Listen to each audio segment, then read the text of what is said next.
If I sent you a direct link to this video, that means at some point we've crossed paths or we've met. Maybe we work together. I'm hoping you can help me blow this up. Not literally blow it up, but, make it bigger. Who am I?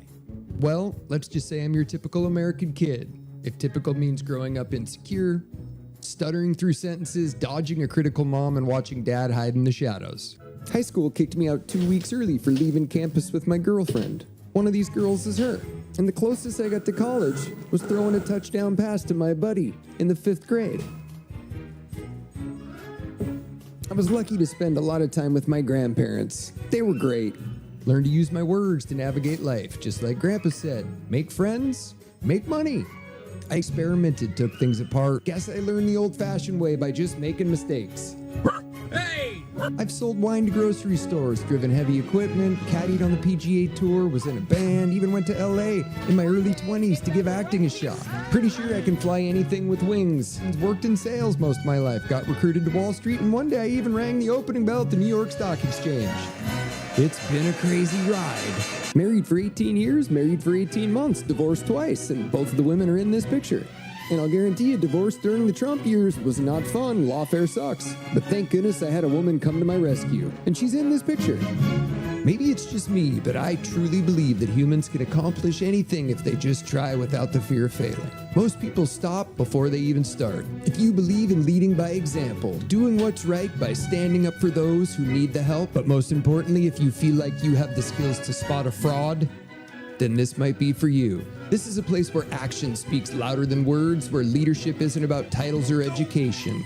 It's about showing up, execution, and understanding that no matter how experienced you are, you always have something to learn. Life's challenges only postpone your dreams. They don't erase them. Welcome to the Ackerman Alliance. If you're a current or retired financial advisor, financial consultant, registered investment advisor, or old industry wholesaler, look me up. Join the show. It's as easy as clicking a link. There's bold wholesalers and there's old wholesalers, but there's no bold old wholesalers.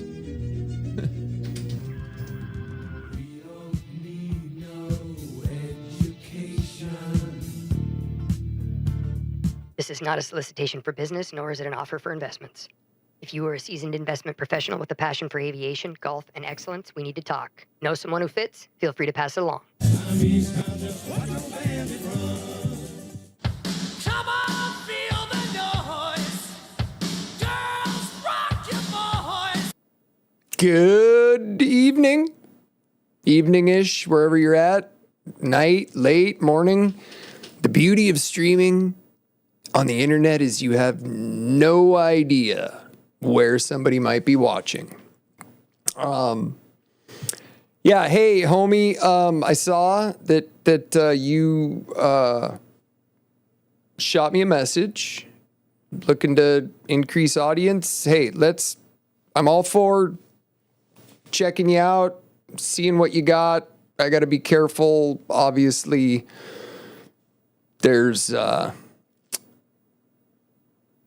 lot of scammers out there, and they're pretty persistent. So why don't you hit me up? If I wanted to do what you want to do, I would follow the email, register, send me an email, and make a proposal. Maybe let's get together and do a chat. Can't post to some channels. Okay, well, whatever. Yeah. What's going on tonight, folks? What have I got tonight? Boy, the temperature's heating up everywhere. I mean, everywhere. I'm going to go here for just a second. What just happened that I just figured it out right now. Let me see if I can get this to work. That's not the right one. Maybe we can use that one. Let's go like that. And let's go like, whoop, nothing's working. Nothing is working. Let's try that. Okay, there we go. I think I just saw that 3 police officers got killed. Virginia Beach, maybe? What's going on out there? What is happening? No, now I'm not seeing it. I swear I just saw it come across. I've been so busy this evening grinding out edits, getting some stuff for you guys to kind of look at what it is I'm doing and where this is going. Because I want to assure everybody, now this is all very new. Not a lot of people following me right now. I have officially proven that YouTube is just lying to me straight to my face. I've holy, what the heck? I've told them or asked them, could you please give me a reason for why you are suppressing, shadow banning, whatever you want to call it. Why are you doing that to my content? Like, I don't have content I'm not breaking any rules. I'm not advertising anything nefarious. I mean, I'm just putting out some good old-fashioned, positive, uplifting, like unifying content. That's the point. That's the whole point of doing it. I've had this idea. I've had this vision. I've had this plan for probably close to 3 years, and I've worked hard. I've executed, and now it's time to just put it out there. And YouTube took me from 18,000 views a day. I had a video start to go viral, and then they just turned me off, just flipped me off. Now, it's probably political. I probably don't represent the narrative or the person. I mean, I have recently just put together the pieces that a job that I was laid off from in 2011. You see, if you saw in the opening slug there that I rang the opening bell at the New York Stock Exchange, well, that was a big reward I got for doing such a great job on a closed-end fund launch. And I was laid off 2.5 weeks later with about 5 or 6 other people that were all like the top people on the sales team. All of us. We were like the heavy hitters. We had our territories the longest. Finally, just like AI helped answer it. We all got laid off. That was 2011. We got laid off as part of a DEI operation. The company we were with laid off all the top producing white guys and hired a different group of people. And since then, that company failed and was sold and is now a totally different name. It completely destroyed the organization. And I'm not exactly sure why they chose to do it, but they did. Well, I'm not seeing anything on these cops being killed. And first 3 arrests will shock a lot of people. It will not be acceptable by the general public. The first 3 arrests will shock a lot of people. It will not be accepted by the general public. Stay vigilant. I have no idea what that means. Who's going to get arrested? Well, I guess we're going to find out.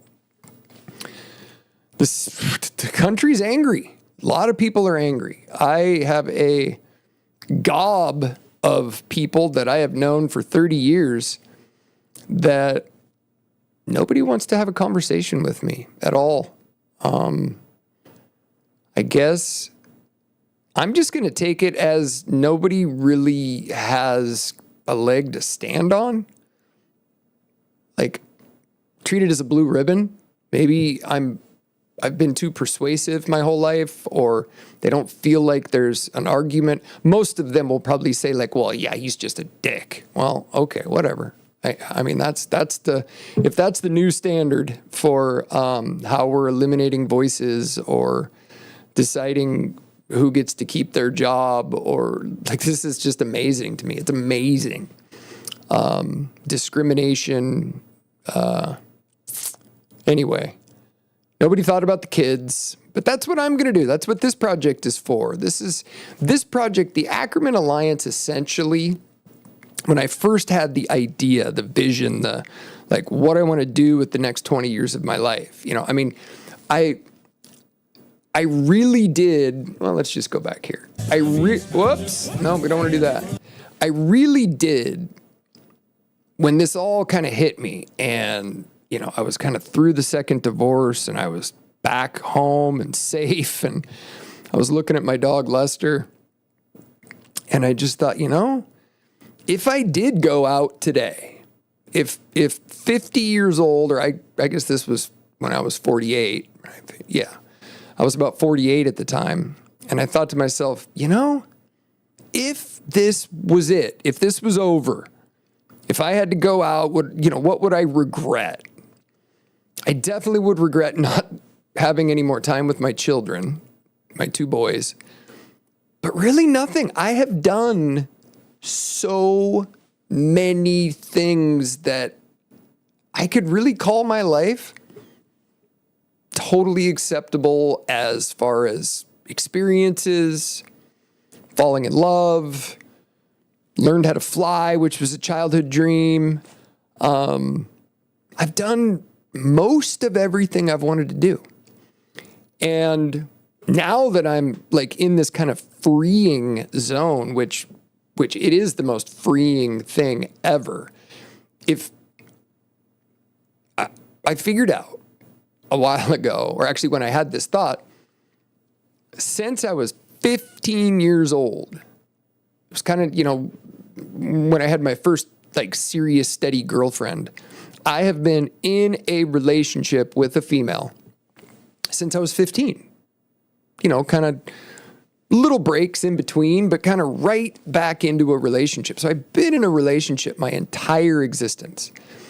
And I liked being in a relationship. It felt comfortable. It felt normal. It was, I think that is for a lot of people. But after that second divorce, which if you've been watching anything of what I've been putting out there in the world, it was tough. Since then, since I have just like in my brain made flip the switch of no more relationships, that's out of mind. Totally and completely out of mind. Don't even think about it. Don't even care. And it's amazing to me how much you just forget. Like all my energy and all my efforts now go in 100% towards progressing my goals, my dreams, my choices. There's no time spent at all worrying about how my decision is going to affect another person or what it's going to do or how somebody's going to take it or whatever. It's all me. And it's really freeing. It really, truly is one of the most freeing things you can have happen is just knowing that you have consistency. Now, my dog, I have a really super intelligent dog. And what you'll find if you have a really super intelligent dog and it's just you guys, it's just you and your dog can really start to take your time and start, like my dog, if I start talking to somebody when we're at the park, or if I get on the phone, or if I put my camera in the car, like I'm going to do a recording in the car when we're at the park, my dog has figured out somehow, some way now, like can just go, oh. My dog does it. I cannot believe that he figured out just how to like, it's unreal. But think about that. Like how many of us just let relationships drive our every single everything? It's freeing. It really is freeing. Trying to figure out if we have anybody in any of the live streams. It's kind of sad that YouTube has gone so far into eliminating my voice. I mean, I'm kind of looking at it in a way that I posted some things. Maybe it's, because I worked for Citigroup, because I've worked for some of the big banks, because I worked for Deutsche Bank, because I worked for these big multinational, bedrock corporations. Maybe they think I know something that I don't. I don't know. Maybe it's my video I posted on my opinion and views about Bitcoin, or how I posted a couple years ago about the time I had a video go viral and I was starting to kind of like, okay, shoot, I didn't think it would happen this fast. I better start, I was just posting stuff, just kind of practicing, getting my editing chops back, getting my, my speaking and presentation chops. I used to travel the country and speak to thousands of people on a regular basis for years, teaching people how investments work and how managed accounts work. And I was just fooling around, figuring it out. Well, I went viral kind of really quickly, and I think I got a little too, ahead of myself. I started posting some things that I felt passionate about right out of the gates. And as soon as they saw that, or me syncing to Rumble or whatever, it was just turn you off. No more. Well, now I've asked them, why? Why do you suppress my voice? I'm literally putting a message out there that is trying to get people to find reasons to start conversing again, start having discussions. I live in a blue state. I do. It's not as bad as Portland area, but the Seattle area, which I live about 35 miles south of Seattle, it's extremely blue. And during the 2015 and 16 election, when Trump got elected the first time, I worked with a lot of Democrats, a lot of very powerful Democrats. In fact, one of them was kind of involved in the company I was running. And they all loved how hard I was working and how many hours I was working and the lengths that I went to run that business and get it operational and make it fly. But in the end, I think most of them kind of flipped around and just wanted to wash their hands of me. Like, okay, well, we can't have him around anymore. He's not one of us. He has a different opinion. And I guess now we're seeing it. Now we are seeing it.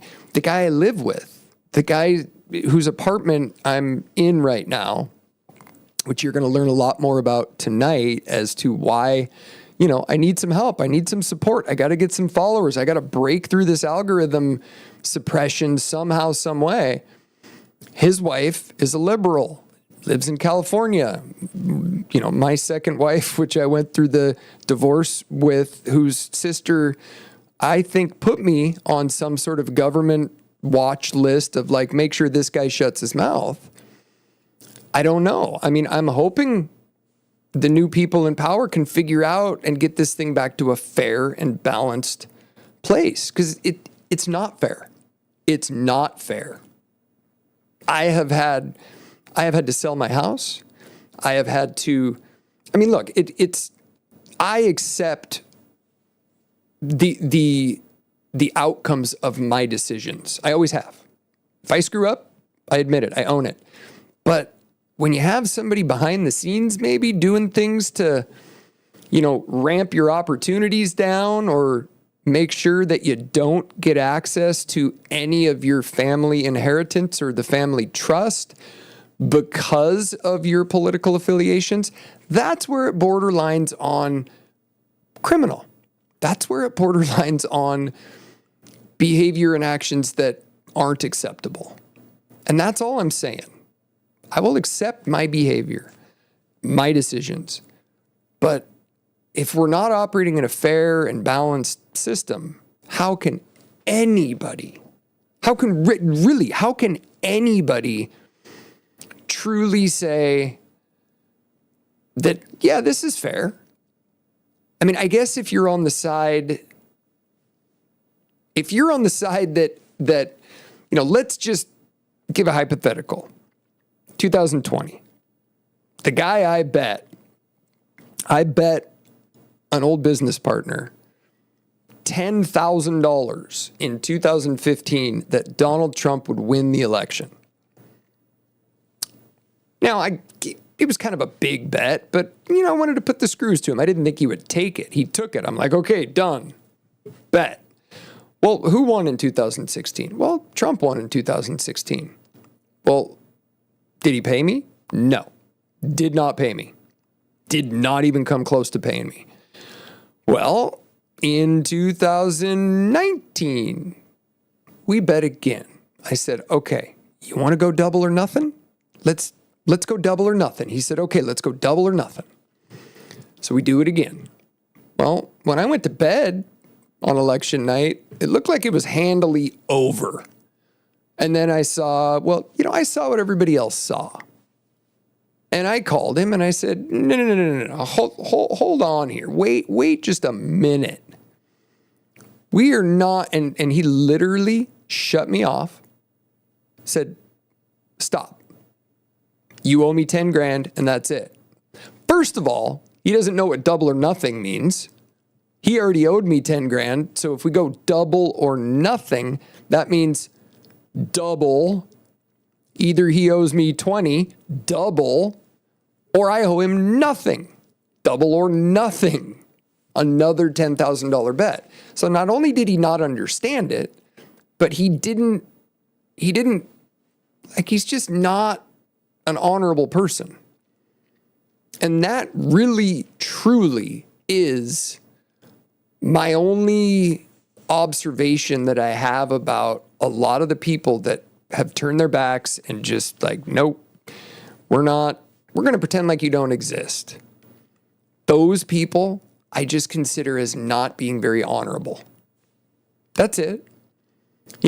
I can make up I could make up with anybody. Like, if you wrong me, just apologize. Let's just work through it, recognize what happened, and that's what we'll do. Why is that not working? Is this not working? This better be working. I can make up. Oh, it's working. Never mind. My bad. Boy, it's amazing. It's like my live streams I click on all sorts of live streams just to see what's going on. It's like nobody can even see mine. I've been doing this for almost 3 weeks now. Like nobody even comes, pops in to say hi. I thought X was completely open. There wasn't any suppression going on. There wasn't any, maybe they can hide me. I don't know. If anybody feels like popping over to X, there might be a couple people in here. If anybody feels like popping over to X and figuring out if you can see this live stream, I would sure appreciate it.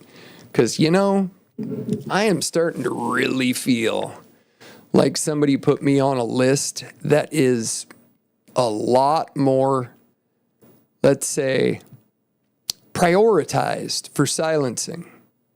What do I know? What do I know that others don't, that they don't want others to know?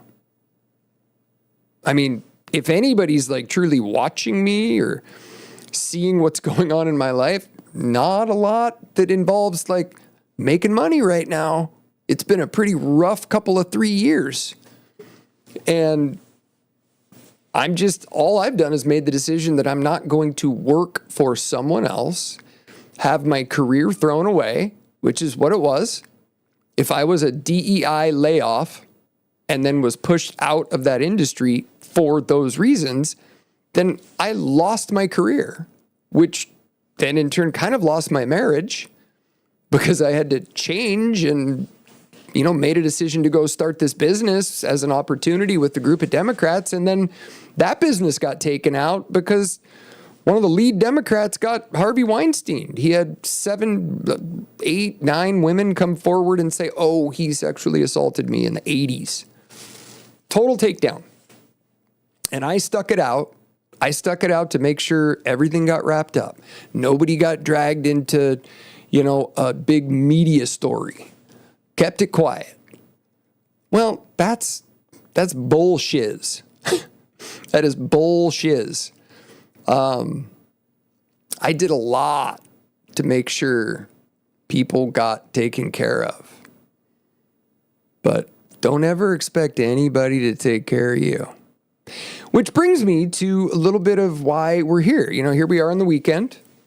Still going to broadcast and do this thing like there's a few thousand people watching, because why not? If things do take off, which I intend for them to take off as we get more guests and, this really starts to take shape and I'm able to do what I want to do with this broadcast, I think everybody will see. Those who were here from the beginning, those who showed support, those who shared the message, those who brought people in, those people who give that support and can see what's going on here, they're going to be happy. That I can promise. Because it's going to be a good time. It's going to be educational.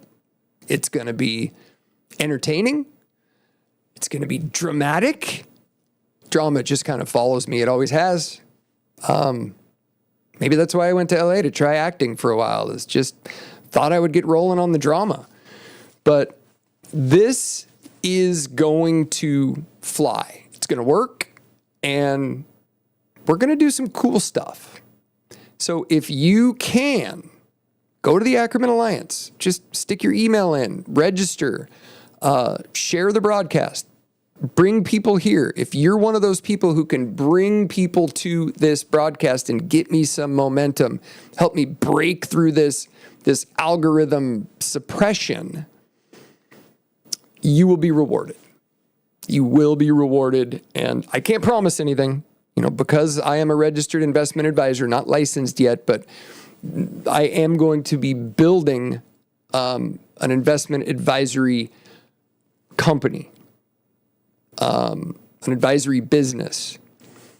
And until I get my legal documentation figured out and actually retain an attorney to talk about what I can talk about publicly when it comes to investments and what I have to keep separate, I'm just going to kind of keep all that separate for now. But that'll not limit me at all from talking about the other components to what the Ackerman Alliance is going to stand for. So it is really important that I get some momentum built on this thing. I'm not going to turn it into a news and politically driven. We are going to talk about politics. We are going to discuss what is happening, what happened, and we're going to be talking through this stuff as it takes place. Okay? Anybody can fact check me. Anybody can fact check anything.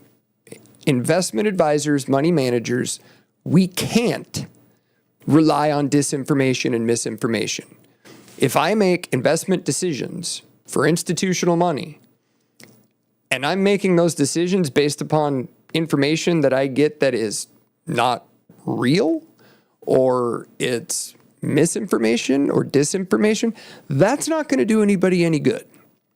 There's a reason we don't hear from money managers anymore. I mean, there used to be conference calls all the time, managers giving their outlook on everything, open forums. That's how I came up. I got into the investment business in '99 with Citigroup, worked for Smith Barney's proprietary distribution system, the Smith Barney mutual funds we distributed through Citibank, Solomon Smith Barney, Primerica Financial Services, which, by the way, I'm going to go out on a limb right now and say that I think Primerica Financial Services is one of the best financial services companies, representatives, as far as how they help their clients, no, they don't help high net worth clients very often.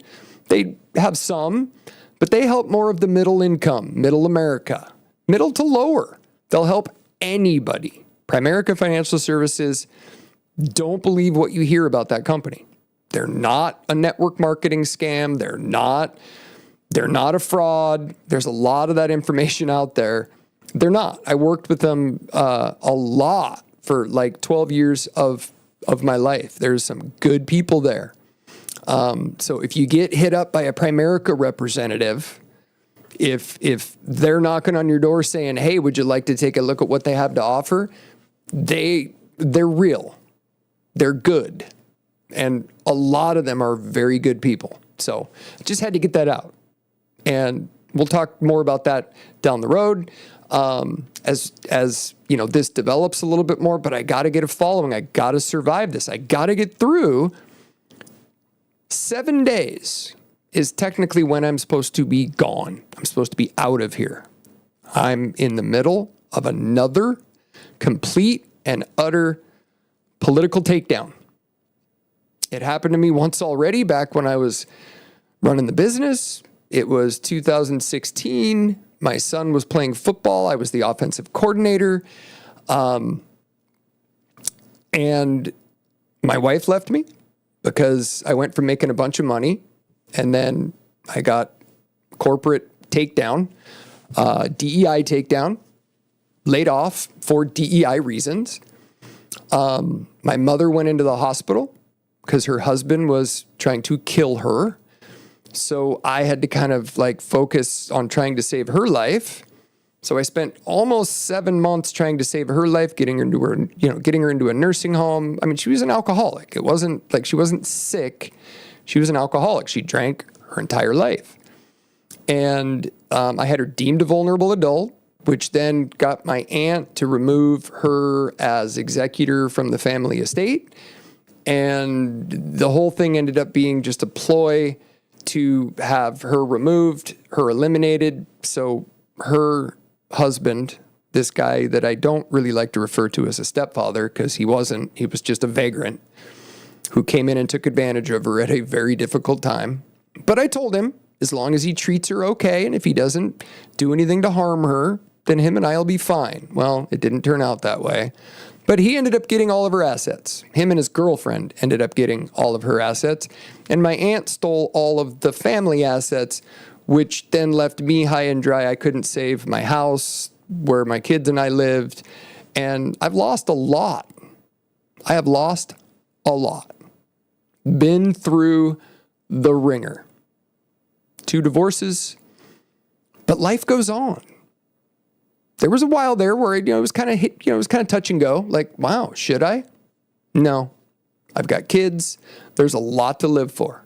I'm looking forward to what there is to live for these next 5-10 years.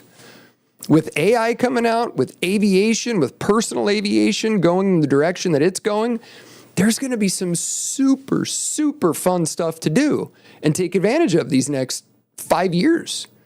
We're going to see accelerated growth in AI businesses, in so many things. That's what this channel and what this platform and what the Ackerman Alliance is all about. When you look at societies, I've done a little studying of historical societies and the collapse of society, of certain societies like throughout history. And what happens when you go through a polarized, divisive political time like this, where you really get 2 separate factions or groups of people that just cannot find a middle ground to agree, what you end up getting is the 2 separate factions kind of start building their own infrastructure, their own services, whether that's out in the country or whether that's in the woods or whether that's on new pieces of land or new islands, wherever. That's how humans work. They start kind of creating their own colonies and so on and so forth. The Ackerman Alliance is not going to build a colony or a fort. necessarily. There will be property. I'm looking to acquire a little under 300 acres on which there will be some significant projects that not only the communities will be able to take part in, but anybody from around the country or the world who wants to get involved as we develop these projects. More about the projects down the road. The first thing we got to get through is we got to get through how the heck am I going to keep doing this? I'm in the middle of another political takedown. And it's coming from a wife of a friend of mine, which isn't the first time in my life that I have had a friend's wife just throw the biggest monkey wrench into everything, like either a friendship or what we're doing. I just don't get it. All I ever try to do is make people feel more confident, and I stand up for people when I see them being bullied. That's just, it's a knee-jerk reaction of mine. That's it. It's just like like when you go to the doctor and they hit your knee with that thing where it's like, bonk. If I see somebody being bullied or unnecessarily criticized or treated poorly, I have a tendency to speak up. I just do. It's I don't speak up in like a demeaning, negative way, but I speak up. I say, whoa, hey, what? That's not cool. Let's be nice. Let's, be friends. Everybody should just be friends and like each other. That's all I've ever done. That's just, I don't see why there's any other way to be. So, long story short, I started working on this show. Well, actually, what I'm going to do is I'm going to play a video for you. This video it's about, I think it's about 15 minutes, but just consider it an extension of the broadcast. I'll be here watching it with you. But this is going to kind of lay out everything that's going on right now in the situation that I'm in. And I'd like some input on, I've got 3, when it's over, I'll give you kind of what the 3 proposals that I've determined need to be given. And you can help me. You can help me decide which one to do. And we're just it'll be like reality TV. You'll be there right along with me as I present these proposals and either defend myself, or we either keep going or we don't, but you'll be there with me, because this is the only way. I have been falsely accused of things. White guy, conservative white guy, blue state, accused of things that were false. Can you think of 2 divorces? What does everybody get accused of in a divorce these days to acquire more power or more whatever? Yeah, you can probably think of what it was. This is my way of making sure that my narrative stays my narrative. I'm just going to literally describe my existence as it unfolds daily on a broadcast. That way, there's just no questions as to what happened. So therefore, there can be no accusations. No accusations, no false accusations, no bullshit. I am done dealing with bullshit. So remember, go to theackermanalliance.com, register. I'm not collecting anything other than your email address so I can communicate with the people who come to the show and keep you updated and, give you show reminders, whatever. I'm not going to spam anybody. I'm a one-man operation. And I'm going to show you how to build a company. I'm going to show you how to build an organization. You're just going to watch me do it. I'm going to do it right before everybody's eyes. So here we go. Check this out. This is what's going on with me right now. For some time. Nope, that's not it. Nope, that's not it. Nope, that's not it. Oh my goodness, did I mess it up? Nope, that's not it. For some time. My goodness. Okay, 1 second. 1 second. Good Lord, I can't believe I messed this up. 2 seconds, 2 seconds, 2 seconds, new folder, and that right there. Okay, now let's try it. Okay, well, Oh, broadcast look at that. is Now it's not even the right gonna be a size. jacket broadcast because it's so freaking cold in here. I just don't know what to do with myself. I put together a little something I'm just gonna play. It's not technically a live video, but I'll be here watching it with you. This is kind of what's like really going down with my current situation. This existing, politicized, toxic, just elimination. And I think somebody got hurt before. Somebody who tried to maybe help out the same way I did. I don't know that for sure, but with what I've kind of had to go through, and you never really know something about somebody until you've lived near them. And yeah, it's just overall, it's just a bad situation that I'm hoping is going to end well. So enjoy. Let me know what you think.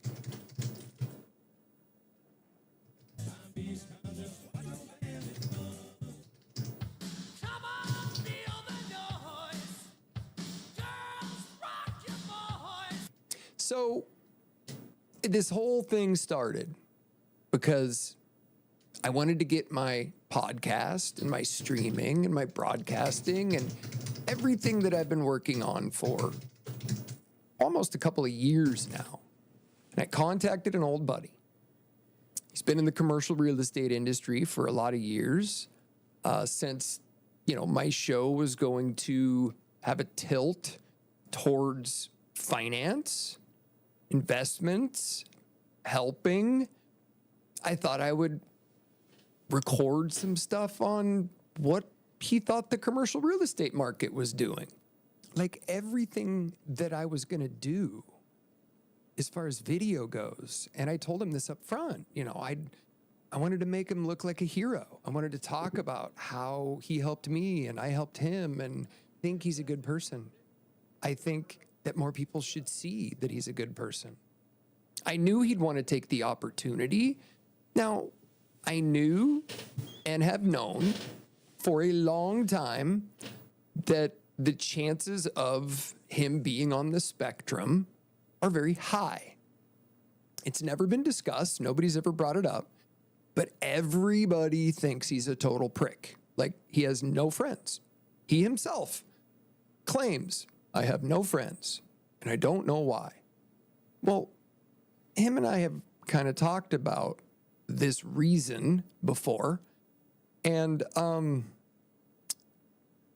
feel bad for, I felt bad for him for a lot of years because he had no friends. I mean, I've seen him get hurt and be very upset about the way people treat him. And for years, I've tried to just kind of give him hints like, hey, I just, not one for free advice. I'm not trying to be like my mother-in-law here, but if you stop saying things that are so offensive, because it's weird. He has I think of it like Tourette's, but instead of foul language and just weird things coming out, it's like he's got Tourette's where just being a total prick just flips on a dime. Suddenly you'll be communicating and dealing with just a totally normal person, just like the interview I had with him at the office. Just total normal professional interaction, and then suddenly it flips. And it's totally toxic and critical and treats you like you're 15. Just like, what the hell just happened? Why did he just offend everybody? What's going on? That's kind of the way he is. So it's hard. It's really freaking hard.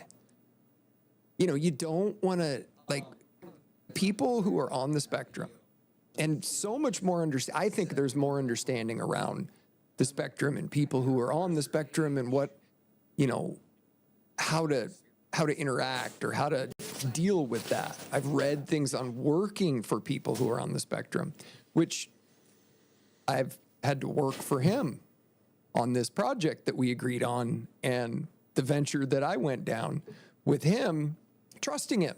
And I know he's a good dude.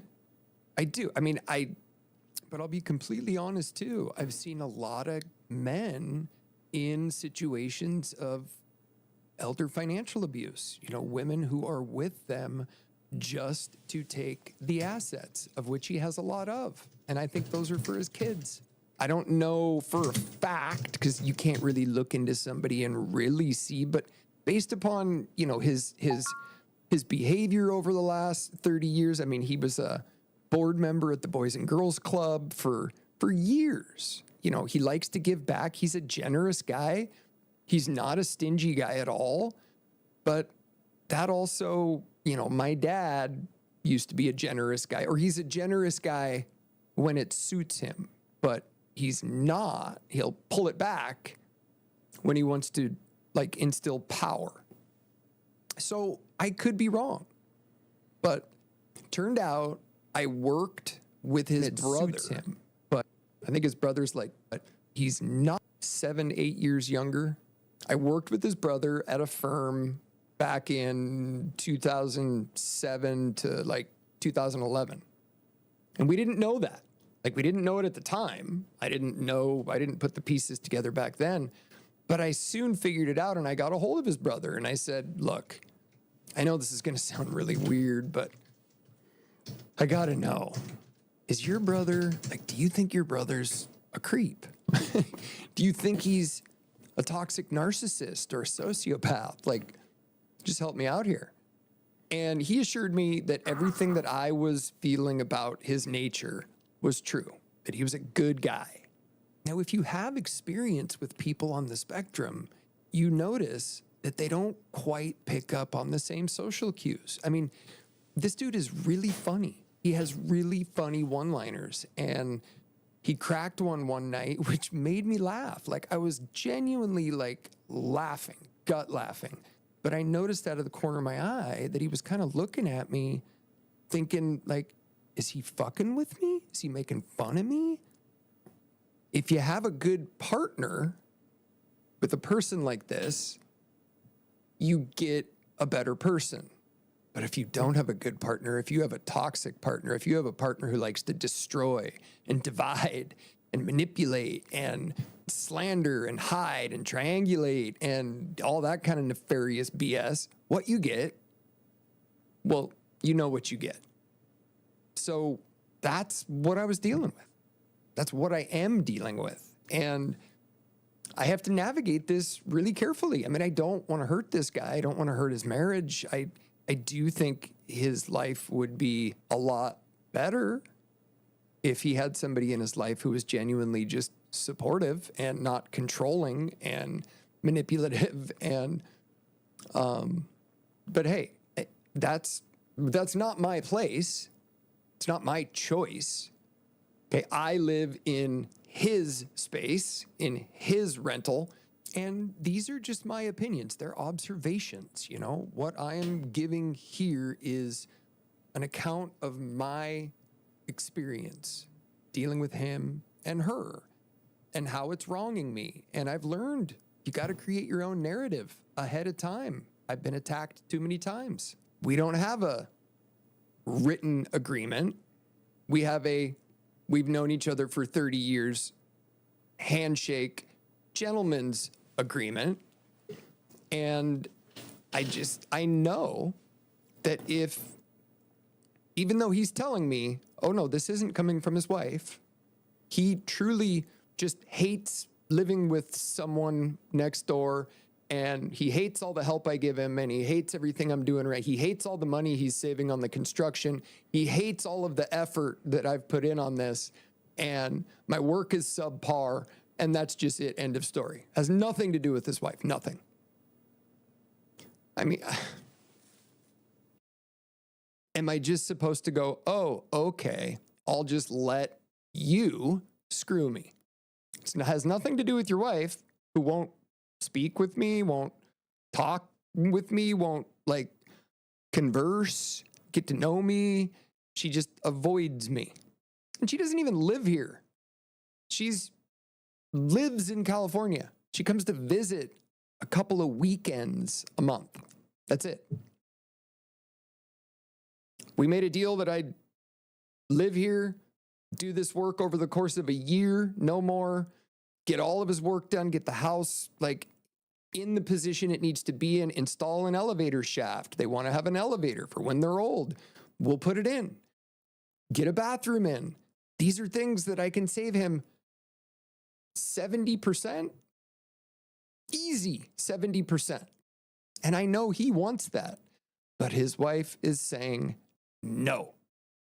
Because she views me as a Republican, as a conservative. Now, how long should one have to deal with this before it's just BS? Seriously. That's the question. That's what I'm asking. Give me some support. Follow me. We're going to keep talking about this stuff. I'm going to keep I'm not trying to expose people and I'm not trying to do damage to anything or anybody. All I'm trying to do is one, save my efforts. I mean, she made him stop paying me. I mean, when is enough enough? I have been attacked, canceled, politically just ruined. Probably more of my reputation is ruined than I even know from just people, I don't know what, jealous of me, upset that I was successful, that I didn't go to college and I was successful. Like, I cannot deal with another just broken, disingenuous person. I just can't. Now they will say, well, no, we didn't stop paying you. You stopped working. Well, no, that's not it. I laid out here's how I do it. You're going to pay me up front. I'm going to at least get the respect of like being paid like a contractor. I'm doing contractor work with contractor skill. Your last guy committed suicide. You're not letting me fix the apartment. Like, how much do I have to be in debt on the losing end of this deal? I mean, as it sits right now, if I get kicked out, I'm technically up $2,500, but that's it. I mean, other than that, everything else is screwed. If you want to give me a date, give me a date. If you want to give me a time horizon, give me a time horizon. But you're not going to micromanage me and tell me, no, you're not going to do this now. You're not going to do this now. And I guess I probably should have put the pieces together, but I didn't know. You see, there was a guy living here doing this work in a similar way. Guy hard on his luck. I think he was a construction guy, had a van with all of his tools. His wife was destroying him. And he worked here for 6 months. He ended up committing suicide. Now, they say that had nothing to do with him, but I'll tell you what, if my mental state was not in my rebirthed confident state, I could see how that would happen or could have happened. And they just refer to him as Dead Mike. And I'm sorry, but that isn't cool. If you want to help somebody, help them. Don't bring them in because you think you can abuse them or they're below you. His wife and I did have some interaction early on when I had dinner with them a while ago. And she looked at me kind of condescendingly and said, good luck. Probably should have put them together as soon as I moved in, as soon as I lost my other option, which I had a total free place to stay, my stepmom's house. I was making her dinner every night, making her life easy, just help her with her dog and the garbage and all the chores. Well, that opportunity's gone. And I took this. Well, I didn't notice that the kitchen was like almost unusable. The bathroom sink didn't work. Like the apartment needed work. And I made a suggestion. I made a proposal to them both. Like, hey, could I do a little work on the apartment to get it up to kind of a livable standard? It was just filthy. It's kind of like living a little bit in an abandoned shack, freezing cold. The heat really doesn't work on this side. There's no insulation. And immediately out of the gates, they both looked at the proposal and just said, bullshit, nope. You're not getting any money up front. You're getting paid hourly, turn in your hours, da, da, da, da, da. And I was like, no. Like, huh? No. Like, didn't we discuss this? You wanted to help me. I help you. You help me. I'm going to work the hours. Like, if you don't want to pay me all up front, okay. So we decided to go $5,000.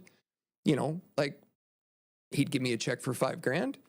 I would work, get the work done, make progress, keep track of the hours. Everything is kept in an Excel spreadsheet, all the jobs, all the details, all the hours worked, all the days, full transparency.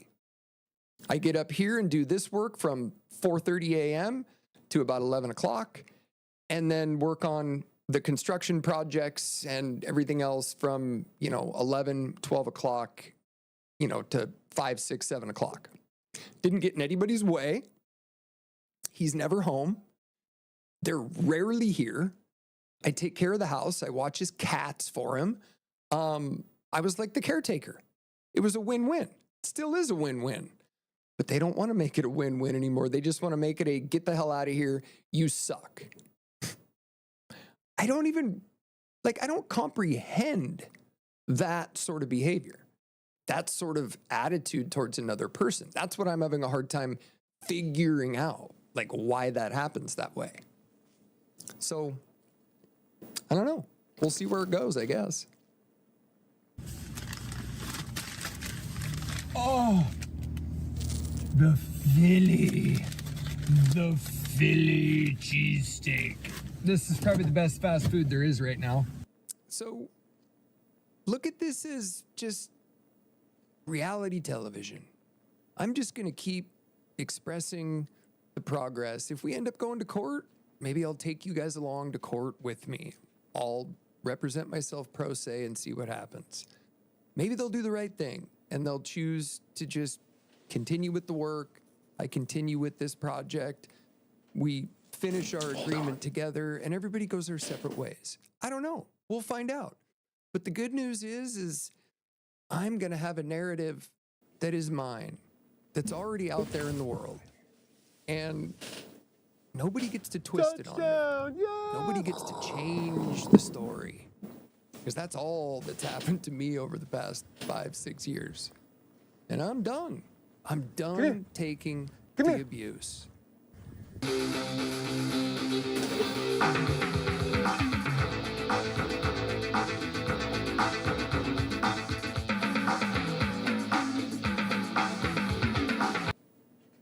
Do you get an idea now? Does that make a little bit of sense? Somebody, like, is there anybody in here? Are there bots watching the show right now? Like, this is the situation that I've been put in. I have literally invested everything that I've made here, not in getting a place to live or to find another place to broadcast, but putting it back into the studio and putting it back into the production and the project efforts. And they know that. So what would be the easiest way to just shut this down, turn it off? Well, stop the money, stop the work, claim that, the work is horrible. I mean, you can tell what's really kind of sad. And again, I don't know this for a fact, but working for this guy, it's almost as if like he witnessed like an abusive father like work or have workers work for him and thought, and maybe this is a spectrum disorder. I don't know. I'm hoping to get more input as this show grows. from people who know this. The old ask the audience is always right 90% of the time. But maybe he just is using some sort of management tactic. I mean, I know it's an insecurity. It's an insecurity. When he pitched this to me, when we talked about doing it, it was like, hey, he wants to give me the opportunity to be closer to my kids, because I was about 30 minutes further away from my kids. Where I am here, my kids are 20 minutes away, 15 minutes away. Instead, they were like 55 minutes away. So he pitched it to me as, hey, you can be closer to the kids. My grandkids are coming over more. I'd love for them to learn some things about building and just, mentorship type stuff, which is all fully about what the Ackerman Alliance is all about anyway. So I was like, yeah, that's a great idea. And he wasn't just outright saying, like, I need help because I don't know how to do this stuff. But he was insinuating, like, he would like to learn also. And as we started to work on things, tear the floor out, get some stuff moved, it became very clear to me very quickly that he's not, like, really he's never really done any sort of construction. That he's not visualizing things correctly. He'll try to explain something to me and I'll be like, okay, I think I get what you're saying, but is this what you're saying? And, I'll show him, and just got really short, really irritated, really, really like passive aggressive very quickly. And again, I've known him for 30 years. And I've played golf with him at the same golf club, and we have a lot of the same friends. Again, which all of our friends who we have mutual think he's a prick. One of my best friends, before, I guess, everybody decided that I was no longer existing because of my being a conservative, which I'm actually more independent than anything. But he was his stepfather. And he used to tell me that he had this way of, he wouldn't let you get away with anything or do anything unless you paid a hefty price. And I tried to think back about these conversations we had. I mean, we played golf together. My friend and I had played golf together maybe, 1,000 times. We'd have super, deep conversations about our family lives and would really lean on each other. I still don't know why he's not talking to me or doesn't want to. I mean, he left me hanging at my second wedding. He was my best man. Gave him the plane ticket to Vegas to meet me and be my best man. And he lied and said that this guy, the guy I'm working for now, said that his mom died and he had to be home for the funeral. Well, I found out that his mom did die, but there is no funeral. That was just an excuse. And he hasn't talked to me since. So I guess he got upset with me for calling him out on that. But it's just hard to grasp. It's the old bait and switch. Like, wait a minute. You pitched one thing and now you're delivering something else. Like, that's not cool. I asked him for a lease. I think I'd feel more comfortable with a lease. With a lease and, or maybe let me bring the kitchen to a level that's livable. I haven't even moved in. All my stuff is in storage. I'm just here with a desk and some clothes, still living on paper plates for 5 months. So it was once he got me and once his wife started showing up more, I was told she's here 2 weekends a month, from the get-go. And I also said, I've just gotten out of an incredibly toxic, I married my second marriage, the woman I fell in love with, and still to this day feel I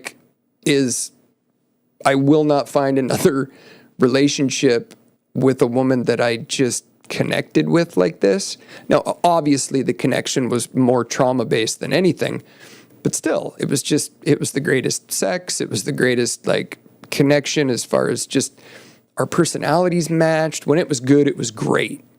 I'm not going to find that again. So that's why it was easy for me to just give up. But I did tell him, hey, I've got some pretty serious traumatic PTSD issues with liberal females from California. You know, because he said up front, you know, him and his wife cancel each other out. Her vote and his vote, it's a negatore. And it's just what I got out of, which I didn't want to be in, which is a struggle for power. They have different houses. She lives in California. He lives here for a reason. He prefers to be by himself. That's just who he is. Hey, not unusual for somebody on the spectrum. Loves to play golf, loves to travel and play tournament golf.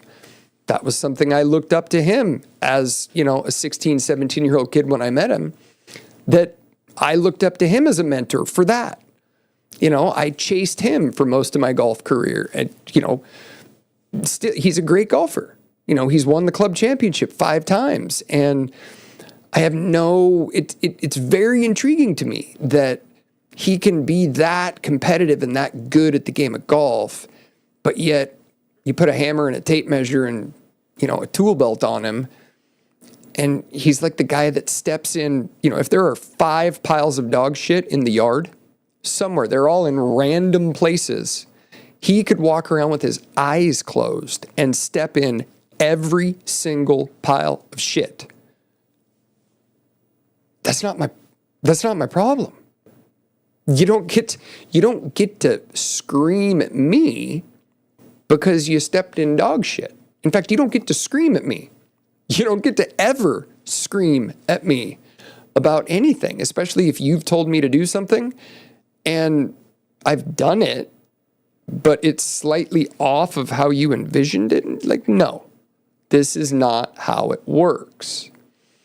And what I figured out is, you know, his grandkids, when they're here and it's just them, they're 2 twin boys. I mean, they are the cutest they're the cutest little twin buddies you've ever seen.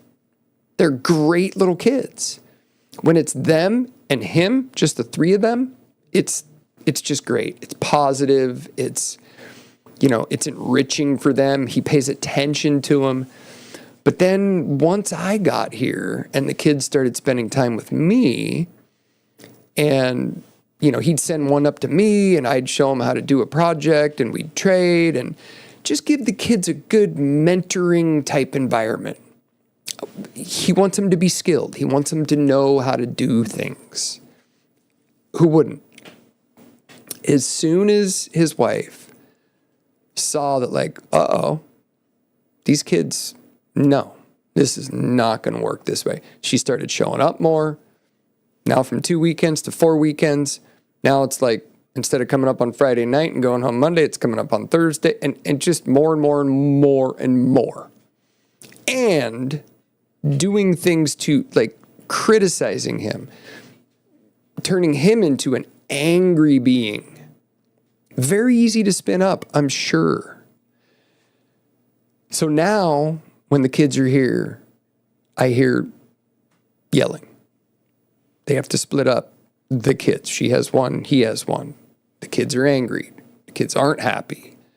And then it reminds me of my childhood. It reminds me of, like, when my mom was drunk at home in the evening, and there was a lot of criticism, and there was a lot of negativity, and there was a lot of toxic sarcasm and controlling energy. Who's in control? That is not a productive, nurturing environment. That is a traumatic environment. That's how you become anxious. That's how you end up having anxiety in your life. I mean, I was lucky as hell. You know, for one, you know, my parents didn't really pay attention to me. I could do anything I wanted pretty much whenever. I was Gen X. What they say about Gen X is totally true. Our parents were super freaking busy doing their own thing. I was lucky enough that my dad, even though he was at the casino most of the time, losing all of his money, which eventually led to the loss of his company, which, you know, led to the loss of my stepmother's home and all of her assets because he lost all their assets. Yeah, it's been traumatic. I had a family that kind of took me in, where I sort of had two stepbrothers. You know, they had two sons. I spent all my time with them. Their son was the best man in my first wedding. You know, his dad taught me how to be useful, taught me how to hunt, taught me how to fish, taught me how to build, taught me how to do machine work. You know, he was a brilliant machinist who could build anything. You know, when I was a kid, my favorite show was MacGyver. Loved that show. He could do anything with a roll of duct tape, some Vaseline, a couple of paper clips, and a cardboard box. And he could fly you from like the top of a mountain down to the bottom. My buddy's dad was like the mechanical MacGyver. He could fix anything. And I just absorbed everything I could absorb out of those two. And they literally made me into who I am today. And we need more people to do that. That's what the Ackerman Alliance is about. Like there's more to it, but that is like the heart and soul of what I wanted the Ackerman Alliance to be. Finding other financial advisors. I'm going to be searching for financial advisors who want to, you know, kind of join our efforts. Guys who aren't afraid to live stream and do, you know, interactive stuff like this, but who also want to take part in providing a different kind of value service, a different kind of, just a different kind of organization that provides a different value. We're not going to talk about that all tonight because that is a whole other story. That is a whole other, and a lot of that I want to wait until I get registered and everything's like kind of ready to go so I know what I can say, because there's nothing that I want to do, especially, I mean, can you blame me? Can you seriously blame me for how blatantly I have been shown? I mean, we've seen it all over the country. People have seen it everywhere, whether it's parents at school board meetings or, you know, people's houses being raided, you know, by SWAT teams because they're labeled as Trump supporters, or, you know, disaster victims being ignored because they're conservative. We have seen things that are disgusting, totally and utterly disgusting, that we have to get away from. If we don't, how in the world are we going to take advantage of all the new stuff that's coming out, that like the personal aviation vehicles, the personal flying drones that are going to be available? You know, I tried to get involved with Amazon and their drone delivery service. I don't have proof of this. You know, again, there's no evidence, but the people that I knew that worked at Amazon trying to get this drone delivery service up and running, I have heard through the grapevine that the reason we do not have Amazon drone service is because everybody involved in that department has been so totally and utterly fucking incompetent that they eventually just hung it up. Now, what is that? Why? Why would you ever want to run your business and not bring in the best people you can bring in? Why? Does that make sense? No. So I started having these like something doesn't make freaking sense here moments a long time ago. You know what I'm talking about with those moments?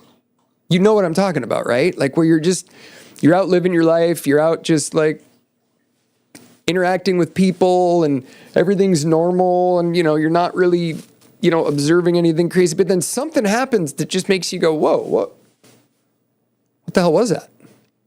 Why did they do that? Why did they act that? Why did they ask that? Why? Something's off. I don't really understand what's going on. I've had multiple scenarios where I've seen things coming. And again, I think that has a lot to do with where I've been the last 6 to 7 years. One of the things, my injuries, I got into 3 car accidents. One in 17 while I was going through my divorce, head-on collision. My son and I were hit head-on, 45 miles an hour, driving a 2001 Volkswagen Passat.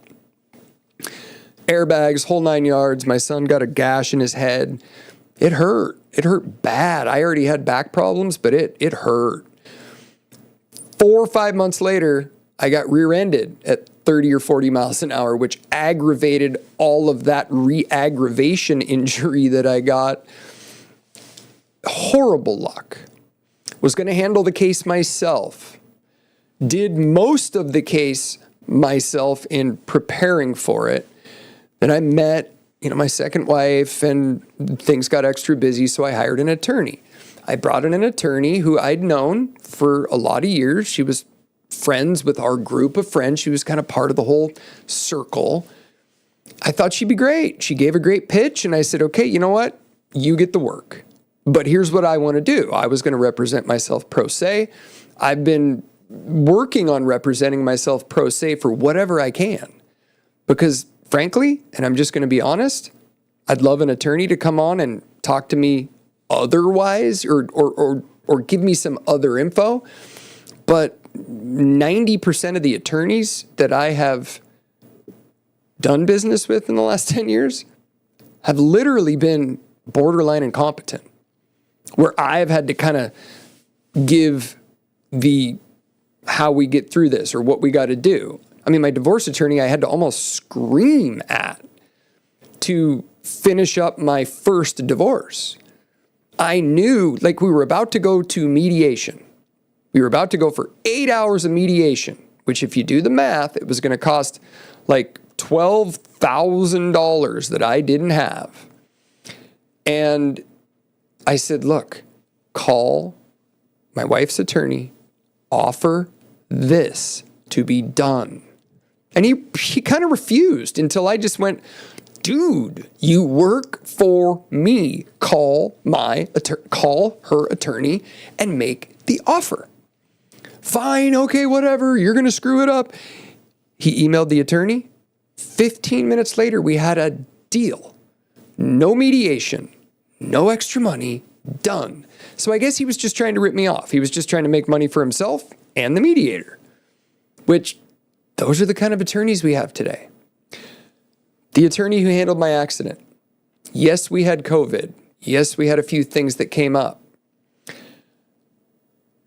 It took her 5 years to settle my case. In that time period, she left the firm she was at and went to a different firm. And I don't know why I decided to stick with her. I was a little nervous that it had already been 2 years and that I was going to lose progress if I didn't stick with her. So I did. And the next thing I know, I'm getting emails from her from this new firm with her pronouns in the signature. Yes. There were multiple motions to compel to get her to move the case forward. I would beg her. She would insist I never talk to my doctor about anything legal, which didn't make sense. I was talking to my doctor about the legal stuff when I was handling the case. Why can I not ask him a question now? So I wait probably a year.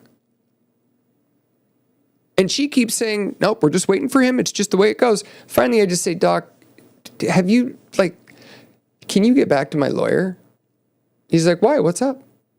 I go, well, she has told me not to say anything to you about the case or anything, but I need things to progress. And he tells me, oh, well, she hasn't told me to provide her anything. So I wait 7 months at her request by not talking to him. And she had never even contacted him, like she said. She had never given him any of that information. You know what she said when I confronted her with it? oh, I think he just made a mistake. So I don't know. There is a really good chance that she treated me like a conservative. Maybe she even talked to other people in the community about my case and about my situation. I have no idea. But the lack of honor, the lack of moral anything with many people in my, I guess, old circles of friends who just, I would never turn my back on people. I don't turn my back on strangers. It used to make my wife so mad. When I see somebody hurting, when I see somebody in trouble, I used to bring home stray cats and stray dogs. Like, it would drive my mom nuts. My mom used to give my pets away or get rid of them and tell me that they died. Like, that's what my mom used to do because she didn't want to have to take care of anything. I mean, you wonder why Gen Xers are the way they are. Well, our parents were not plugged in. Some were. Some totally were. But I think we've just helicopter parented our kids right into being incompetent, incapable, ill-confident, and I want to make that different. The Ackerman Alliance was built and structured in such a way that I am going to do whatever possible to get more people involved, more kids involved, more creators. The media company is going to get creators, teach people how to start creating things. All anybody needs, I'm serious, all anybody needs is just somebody to say, no, you can. You can. You can do anything you want to do. If somebody tells you, oh, no, you got to go to college for that. Well, you know, I'm not going to poo on college too much. Okay, I didn't go to college, didn't really have an opportunity. And if you want to go to college, enjoy it. If you're going to pay for it, make sure you study something that you love, because it is not a free ticket into a high-paying job or a good job. You still have to perform. You still have to be that person that you can call a go-to person. So anybody can do anything. We're just so goddamn stuck on being overly critical, overly problematic, fighting over control. Every marriage I ever had was just like a fight for control. You know, that's why, like, men like me, just empathetic doers who will do all the chores. My first marriage, I did a lot. I did most of the grocery shopping. I did most of the cooking. I did most of the kitchen cleaning. We did pay a house cleaner. I did all the lawns, all the all the outside work. I did all the remodels. I did everything. One time, I don't remember how I saw this. I think it's because it had to do with Apple iCloud and like how sometimes you get your spouse's text messages because of an old link to an old device. Kind of right after our divorce, my first wife, who I was with for 18 years total. We weren't married the whole time, but we were, I think, together for 5 years before we got married. She sent a message to a friend. I wish I remembered who it was. I almost want to say it was my attorney who helped me with my car accident, which is just, again. But what the message said was, oh my God, I am so happy to be divorced. Dave sucked the joy out of being a wife. And you know why I sucked the joy out of being a wife? Because I did all the cooking, because I did all the cleaning, because I did so much that she wasn't able to do, which is really freaking interesting because I wouldn't have done it all if it wasn't always a contentious issue as to whose turn it was, I finally just got sick of the contention and went, fine, I'll do it. I don't care. Just somebody be happy. Like, let's all paint a freaking smile on our face and, just turn our frowns upside down and start whistling zippity doo-dah out of our assholes. That's funny and fun. Like, let's stop frowning and thinking that the glass is half empty when it's really half full.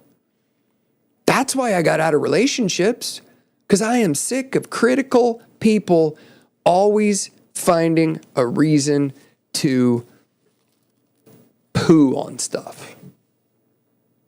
We're not going to poo on stuff anymore. We're going to make things fun and entertaining and different. And thank goodness I went to LA and did all these other things that now I have so much experience in so many different areas. We're just going to make it fun.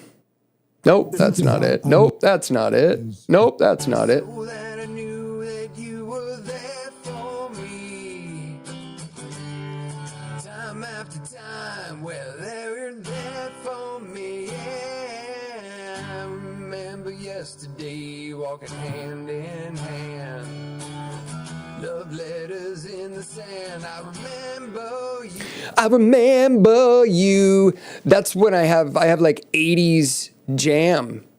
I haven't played guitar in years. I built a music studio in my first house that my first wife and I bought.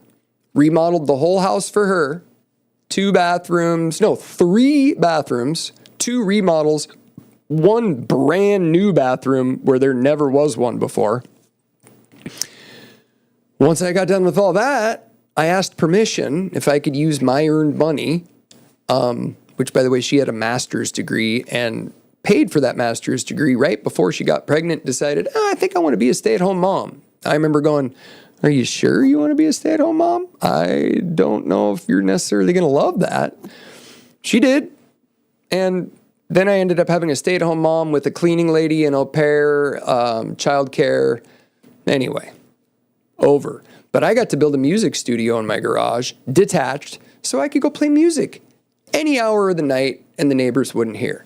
Well, as soon as that music studio got done, my brother-in-law and I kind of formed a band. We played in that for a while, but then she demanded that we sell the house, more than double our mortgage, more like almost triple our mortgage, lose the music studio.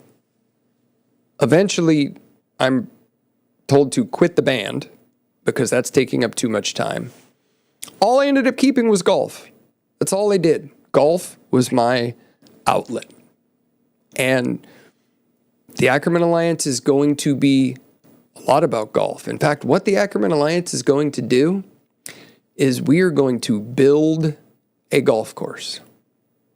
Yes, that is what's going down. We are going to build a golf course. And the plan right now is to build a golf course on the property that I will be acquiring and make an effort to have all of the maintenance, the mowers, the rollers, the everything, all the equipment that goes out every day and mows and blows and drags the dew strips and does all that. The objective is going to be to build that golf course so it's all operated by artificial intelligence driven equipment and see if we can make it like totally self-sufficient. That is going to be fun. And we will have, it'll be near an airstrip because we will be getting people into aviation. I believe that every single kid before they turn 18 years old, I think should be required to learn how to fly an airplane, whether it be a Cessna 172 or a 150 or a Cirrus or, a Piper Cherokee. I think everybody should learn how to take off, climb, cruise, descend, and land an airplane. Even if you just do it one time, like a discovery flight type thing. That, for me, aviation was always my passion. was the only way my mom could get me to shut up when I was a kid, was she would drive me to the airport in Bellevue, Washington, just outside of Redmond. Redmond is where, good old Bill Gates has planted the Microsoft campus, which, by the way, my mom was in high school with Bill Gates. She said he was a weirdo. She would drop me off at the, well, not drop me off. She would let me out of the car. I would sit on the curb at like 2. Sit on the curb and watch general aviation planes take off and land for like 3, 4, 5 hours at a time. She would just sit in the car and just sleep or something. I don't know. But as soon as I got my pilot's license, as soon as I got into the aviation business, as soon as I got that under my belt, that I knew how to do this, and a lot of it had to do with playing Flight Simulator. I had an IBM PC when I was 8 years old, 9 years old, got Flight Simulator as soon as it came out, and played Flight Simulator from 9 years old all the way up till 15 or 16 when I took my Discovery flight. And those skills absolutely transferred over. Absolutely, I knew how to fly an airplane because of Flight Sim. Now, with the virtual reality goggles and the sim technology, you can literally learn to fly an airplane in VR. If you had motion capture, it's 99% of what, I literally get the same kick because I can't afford to fly anymore right now. And I've got a medical certificate to get that's going to be some loopholes because of a long story, but not my fault. It is just as good. And aviation is going to grow big. Big. There's going to be drones, personal drones. Just think, you can go in your backyard, drag your drone, your SUV type drone, the 4 or 5 or 6 bladed quadcopter that has an SUV storage compartment. Maybe it holds 3 people and stuff, and be anywhere you want to be. There's a place I like to go fishing that if I could go via drone right from here, I'd be there in 20 minutes. If I had to drive a car, 3.5 hours. That's coming. That's coming light speed. Speeds you can't even believe. We're going to be on the leading edge of that. We're going to be on the leading edge of a few things. But you're going to have to join. You're going to have to stay plugged in. And you got to drive more people here. And you got to help me get past this phase. Go to theackermanalliance.com and sign up. Sign up for, all you got to do is drop your email in. I am doing a GoFundMe. If you can help at all with a GoFundMe, if anything you've heard tonight sounds like it resonates, that you'd like me to keep doing this, I've only been broadcasting for 2.5, 3 weeks now. And I can see this being a lot of fun. We're going to bring some entertainment. I want to find people. One of the things I want to do to plug people in, I'm thinking about doing some, call it sketch comedy or skit filming, where maybe we can do it remotely with multiple cameras in multiple different locations.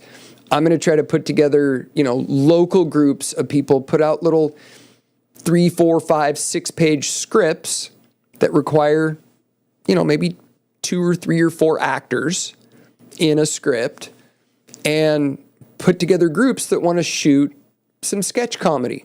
Get into acting a little bit, get into, providing a different form of entertainment.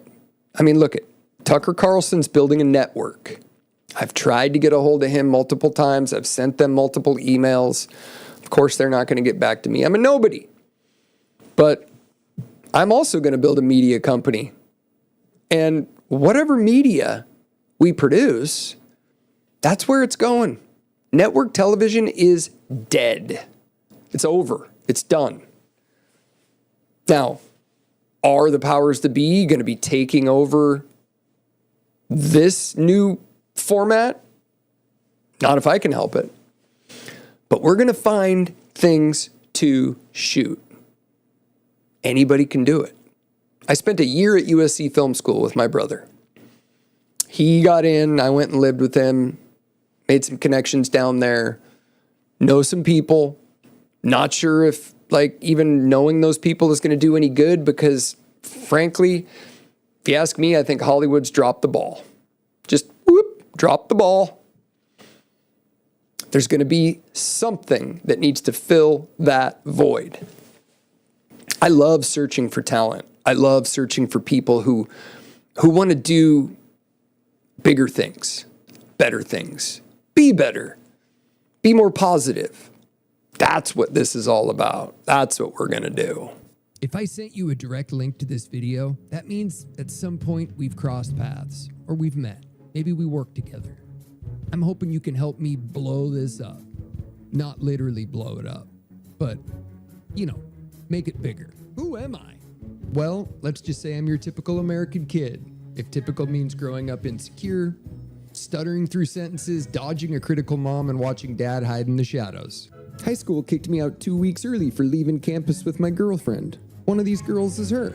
And the closest I got to college was throwing a touchdown pass to my buddy in the 5th grade. I was lucky to spend a lot of time with my grandparents. They were great. Learned to use my words to navigate life, just like Grandpa said. Make friends, make money. I experimented, took things apart. Guess I learned the old-fashioned way by just making mistakes. Hey! I've sold wine to grocery stores, driven heavy equipment, caddied on the PGA Tour, was in a band, even went to LA in my early 20s to give acting a shot. Pretty sure I can fly anything with wings. Worked in sales most of my life, got recruited to Wall Street, and one day I even rang the opening bell at the New York Stock Exchange. It's been a crazy ride. Married for 18 years, married for 18 months, divorced twice, and both of the women are in this picture. And I'll guarantee you, divorce during the Trump years was not fun. Lawfare sucks. But thank goodness I had a woman come to my rescue. And she's in this picture. Maybe it's just me, but I truly believe that humans can accomplish anything if they just try without the fear of failing. Most people stop before they even start. If you believe in leading by example, doing what's right by standing up for those who need the help, but most importantly, if you feel like you have the skills to spot a fraud, then this might be for you. This is a place where action speaks louder than words, where leadership isn't about titles or education. It's about showing up, execution, and understanding that no matter how experienced you are, you always have something to learn. Life's challenges only postpone your dreams. They don't erase them. Welcome to the Ackerman Alliance. If you're a current or retired financial advisor, financial consultant, registered investment advisor, or old industry wholesaler, look me up. Join the show. It's as easy as clicking a link. There's bold wholesalers and there's old wholesalers, but there's no bold old wholesalers.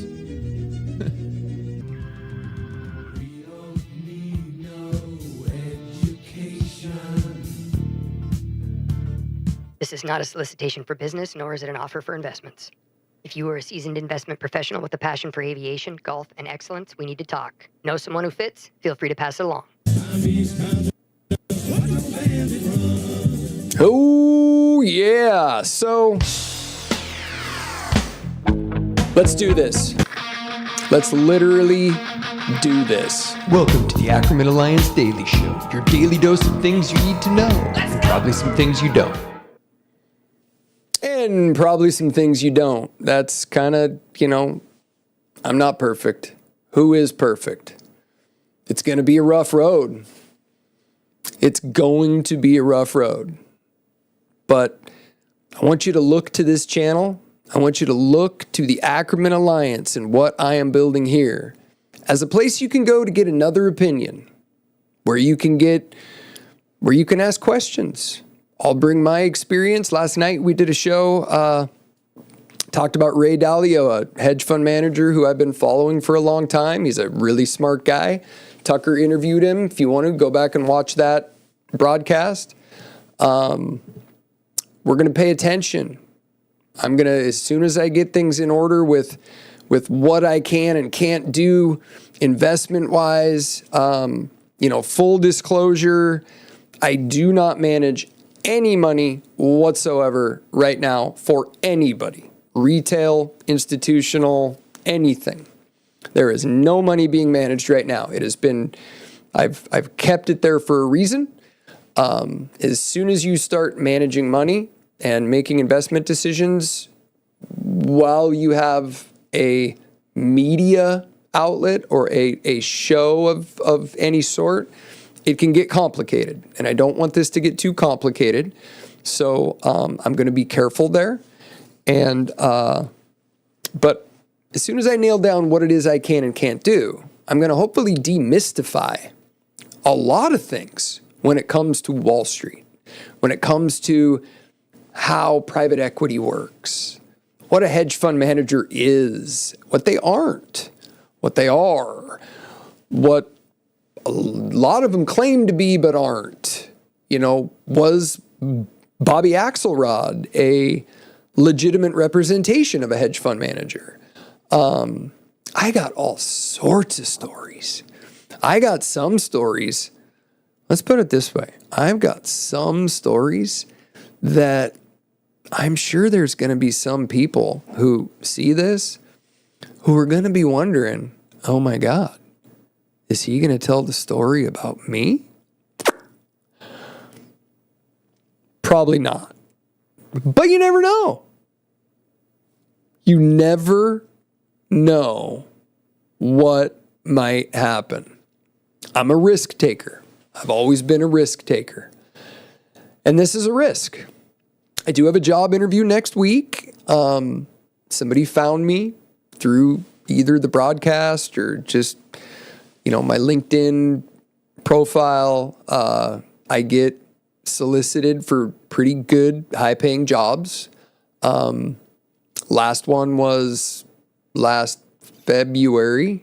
So a year ago, kind of a year ago last week, I got recruited, found by a recruiter to work for an asset management, high net worth, asset raising type company. Won't say the name, but the job I think would have paid close to $500,000 a year when it's all said and done. And spent 30 minutes with what would have been my boss on video. And I just won't do it. I won't work for guys like him. I won't work for people who give off anything. Because I guarantee you this, and I know this is a fact, because of how many times I have been like fooled and betrayed and had people like say they're one thing, but then show that they're totally fake. Anybody experienced that in the last few years? Well, all those people you thought you knew were just actually fake. Well, I am so good at identifying that now that those fake people can actually sense me. They, as an example, my buddy's wife here, that's why she can't stand being around me. Because she knows all it took was looking at her in the eyes one time when she came up and started to get kind of puffy, like, what's going on, squirrel? You know, there's not enough work being done around here. And I just turned and looked at her with a smile. But then as soon as we made eye contact, I looked at her and you could almost see her pupils like shrink, and she just turned away and just kind of like, wow, why did you, like, what happened? She saw that I'm real. She saw that she's not going to be able to just pull her normal. But I'll keep you updated. It's going to get real now. I don't really give a shit anymore. I've been through more unbelievably, horribly toxic, life-threatening, dark caves of despair these last 4 or 5 years. And when you come out the other side, if you can come out the other side of one of these things, put your confidence back together, get back on track with what it is you want, You can do anything, literally. And I still have people trying to freaking take me out. It's just kind of pathetic. Yeah. Oh, Will you stop? Yep. Just stop. what can you do? Dogs love me. People love me. Sometimes. But I don't care. We're gonna keep fighting, one foot in front of the other, day after day. Please go to the Ackerman Alliance. I don't know why I didn't have this on the whole time, but this is what practicing streaming will do. Eventually, I hope to have a producer or a director or somebody who can help me with this. If anybody watches this broadcast ever and wants to take a crack at doing like remote directing, running the OBS, running, this stuff kind of behind the show, because once I get a little help, once we crack through into getting some help on this thing, I like to do stuff that I just haven't seen before. I'm going to try to set a trend here. You might not believe this, but the shoes, Vans. Everybody knows Vans, right? Freshman year in high school, couldn't find them anywhere. No stores, no nothing. I went, found them, tracked them down, got their number out of a phone book. Because remember, didn't have the internet. Found them in a phone book, called the company in California, ordered a custom pair of checkered lace-up Vans. 6 months later, there were Vans stores and Vans was blowing up. I've built 4 half pipes. I want to build one more half pipe. I want to put a half pipe on the property. I want to put a slalom course at the waterfront property. I want to build a float plane, seaplane base at the property that will drop people off at remote, standalone, self-sufficient, off-grid floating lodges for summertime steelhead, salmon, hunting, fishing, all that kind of stuff. I've got some big dreams. I do. Set your goals high. Set your goals high and go after them. You might not achieve all of them, but I say, why not? And if somebody ever tells you that you can't, if they ever tell you that you can't, you look them square in the eyes and you say this: with all due respect, I can do whatever I choose to do if I put my mind to it. That you can take to the bank. 100% of the time. We'll see you tomorrow.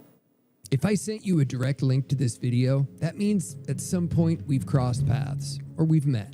Maybe we work together. I'm hoping you can help me blow this up. Not literally blow it up, but, make it bigger. Who am I? Well, let's just say I'm your typical American kid. If typical means growing up insecure, stuttering through sentences, dodging a critical mom, and watching dad hide in the shadows. High school kicked me out 2 weeks early for leaving campus with my girlfriend. One of these girls is her. And the closest I got to college was throwing a touchdown pass to my buddy in the 5th grade. I was lucky to spend a lot of time with my grandparents. They were great. Learned to use my words to navigate life, just like Grandpa said. Make friends, make money. I experimented, took things apart. Guess I learned the old-fashioned way by just making mistakes. Hey! I've sold wine to grocery stores, driven heavy equipment, caddied on the PGA Tour, was in a band, even went to LA in my early 20s to give acting a shot. Pretty sure I can fly anything with wings. Worked in sales most of my life, got recruited to Wall Street, and one day I even rang the opening bell at the New York Stock Exchange. It's been a crazy ride. Married for 18 years, married for 18 months, divorced twice, and both of the women are in this picture. And I'll guarantee you, divorce during the Trump years was not fun. Lawfare sucks. But thank goodness I had a woman come to my rescue. And she's in this picture. Maybe it's just me, but I truly believe that humans can accomplish anything if they just try without the fear of failing. Most people stop before they even start. If you believe in leading by example, doing what's right by standing up for those who need the help, but most importantly, if you feel like you have the skills to spot a fraud, then this might be for you. This is a place where action speaks louder than words, where leadership isn't about titles or education. It's about showing up, execution, and understanding that no matter how experienced you are, you always have something to learn. Life's challenges only postpone your dreams. They don't erase them. Welcome to the Ackerman Alliance. If you're a current or retired financial advisor, financial consultant, registered investment advisor, or old industry wholesaler, look me up. Join the show. It's as easy as clicking a link. There's bold wholesalers and there's old wholesalers, but there's no bold old wholesalers.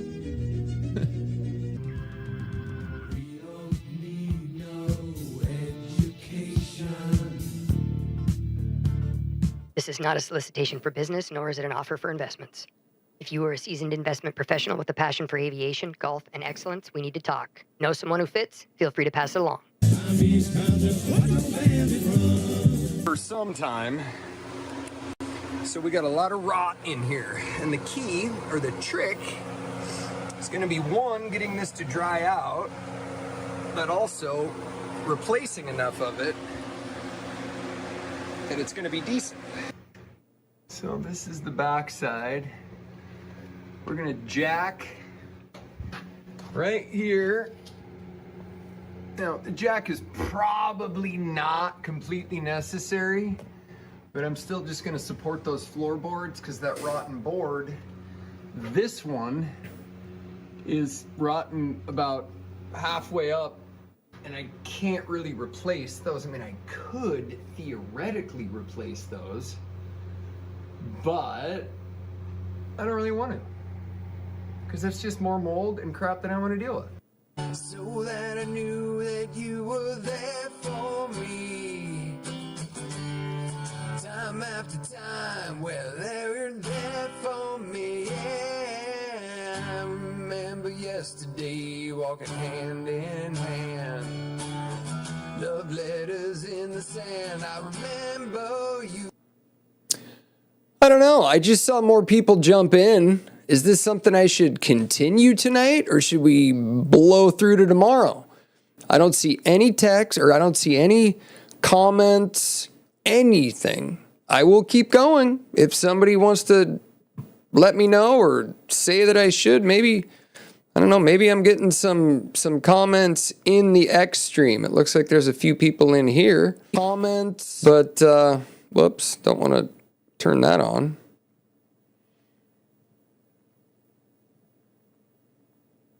Nope, don't see any chats in there. Maybe I've got bots watching my broadcast here. I will keep going if somebody sends me something. Nope, don't see much more. Let's see, is anybody there? Now I'm using Restream, which it's supposed to, I think, consolidate everything from there. Don't see anything there. Probably broadcasting to bots. I mean, that's all I get notifications from these days is women who have like 1 or 2 followers. Looks like they just started their account and just looking to take advantage of, I mean, how many guys, has anybody known anyone to have been taken advantage of, like by an online scammer?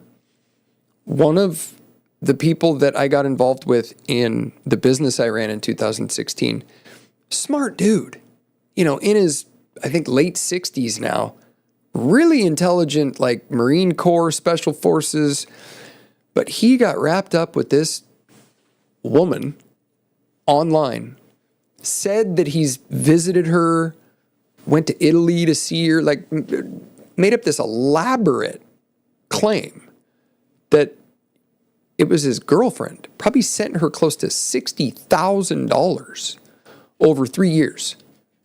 And it just blows me away that how many people have been taken advantage of like that. Is that for real? Is that really for real? Good Lord.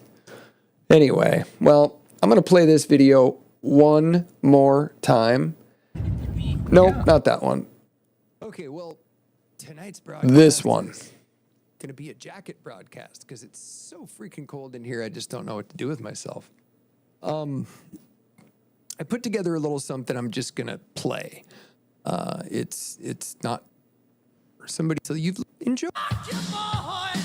So this whole thing started because I wanted to get my podcast and my streaming and my broadcasting and everything that I've been working on for almost a couple of years now.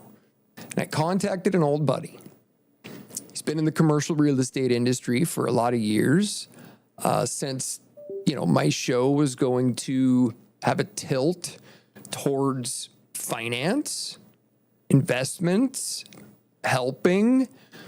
I thought I would record some stuff on what he thought the commercial real estate market was doing. Like everything that I was going to do as far as video goes. And I told him this up front, I wanted to make him look like a hero. I wanted to talk about how he helped me and I helped him, and I think he's a good person. I think that more people should see that he's a good person. I knew he'd want to take the opportunity. Now, I knew and have known for a long time that the chances of him being on the spectrum are very high. It's never been discussed. Nobody's ever brought it up. But everybody thinks he's a total prick. Like, he has no friends. He himself claims, I have no friends, and I don't know why. Well, him and I have kind of talked about this reason before, and I feel bad for, I felt bad for him for a lot of years because he had no friends. I mean, I've seen him get hurt and be very upset about the way people treat him.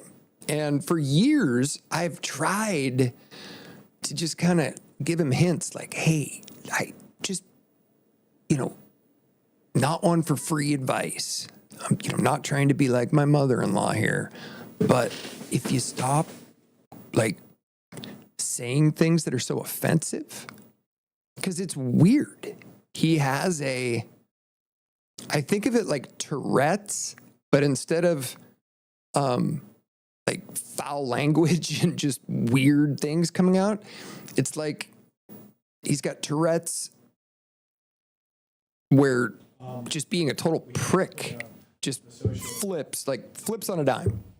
Suddenly you'll be communicating and dealing with just a totally normal person, just like the interview I had with him at the office. Just total normal professional interaction, and then suddenly it flips. And it's totally toxic and critical and treats you like you're 15. Just like, what the hell just happened? Why did he just offend everybody?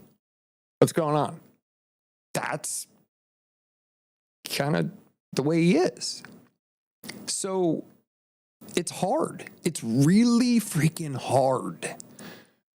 You don't want to, people who are on the spectrum, and so much more I think there's more understanding around the spectrum and people who are on the spectrum and what, how to interact or how to deal with that. I've read things on working for people who are on the spectrum, which I've had to work for him on this project that we agreed on and the venture that I went down with him, trusting him.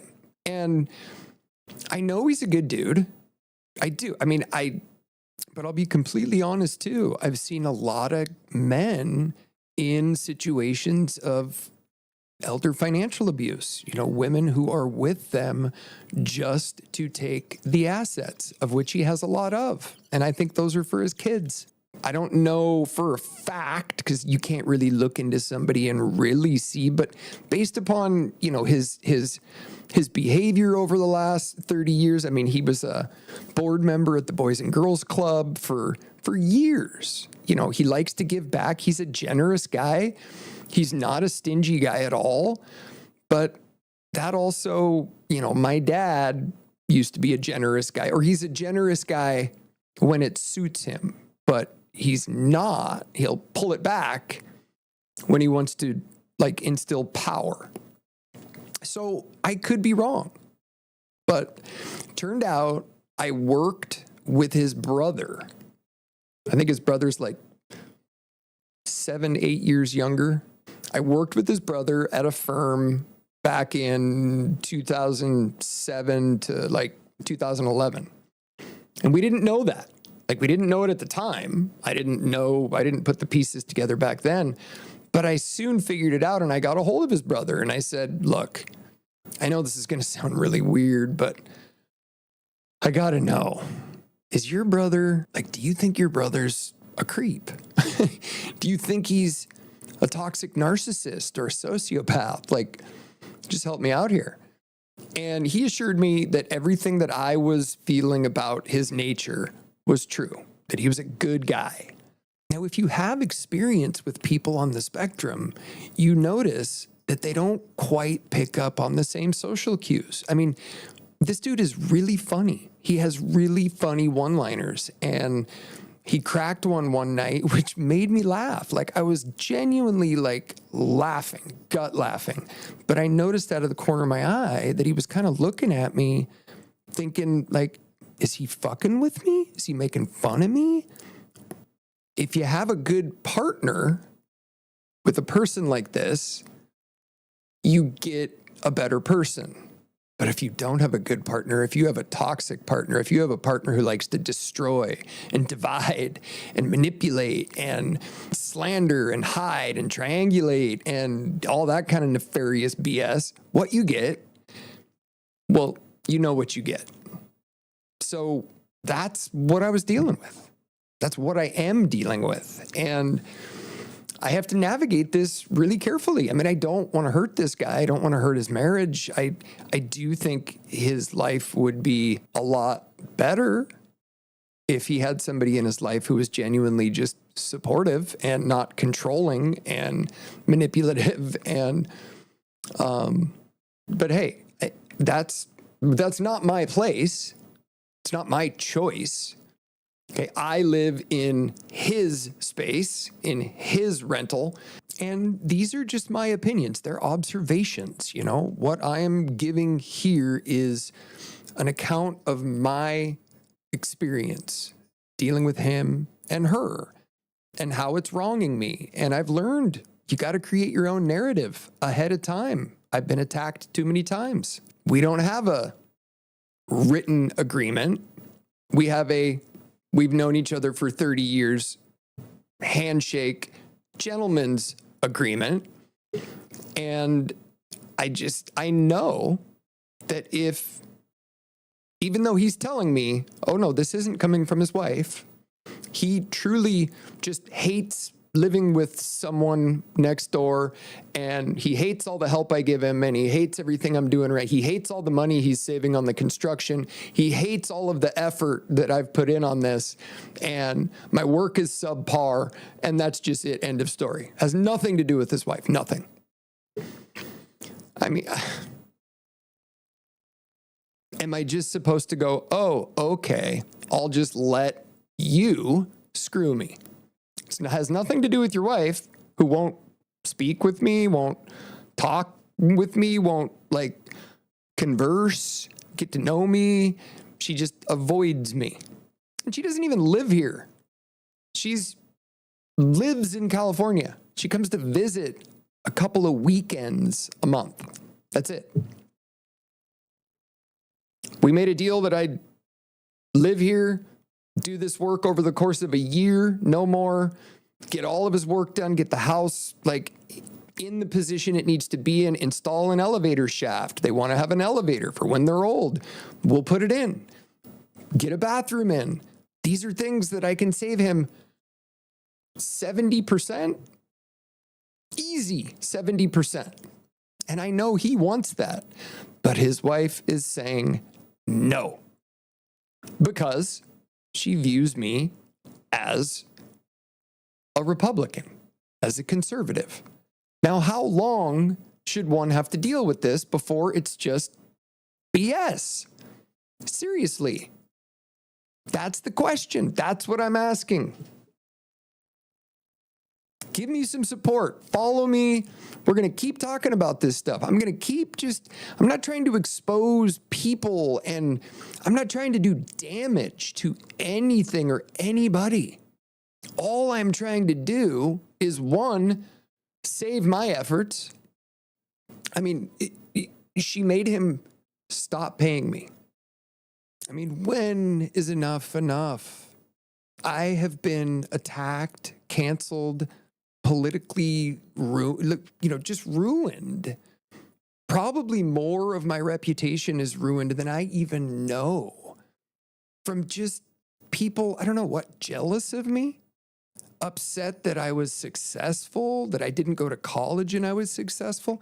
Like, I cannot deal with another just broken, disingenuous person. I just can't. Now they will say, well, no, we didn't stop paying you. You stopped working. Well, no, that's not it. I laid out here's how I do it. You're going to pay me up front. I'm going to at least get the respect of like being paid like a contractor. I'm doing contractor work with contractor skill. Your last guy committed suicide. You're not letting me fix the apartment. Like, how much do I have to be in debt on the losing end of this deal? I mean, as it sits right now, if I get kicked out, I'm technically up $2,500, but that's it. I mean, other than that, everything else is screwed. If you want to give me a date, give me a date. If you want to give me a time horizon, give me a time horizon. But you're not going to micromanage me and tell me, no, you're not going to do this now. You're not going to do this now. And I guess I probably should have put the pieces together, but I didn't know. You see, there was a guy living here doing this work in a similar way. Guy hard on his luck. I think he was a construction guy, had a van with all of his tools. His wife was destroying him. And he worked here for 6 months. He ended up committing suicide. Now, they say that had nothing to do with him, but I'll tell you what, if my mental state was not in my rebirthed confident state, I could see how that would happen or could have happened. And they just refer to him as Dead Mike. And I'm sorry, but that isn't cool. If you want to help somebody, help them. Don't bring them in because you think you can abuse them or they're below you. His wife and I did have some interaction early on when I had dinner with them a while ago. And she looked at me kind of condescendingly and said, good luck. Probably should have put them together as soon as I moved in, as soon as I lost my other option, which I had a total free place to stay, my stepmom's house. I was making her dinner every night, making her life easy, just help her with her dog and the garbage and all the chores. Well, that opportunity's gone.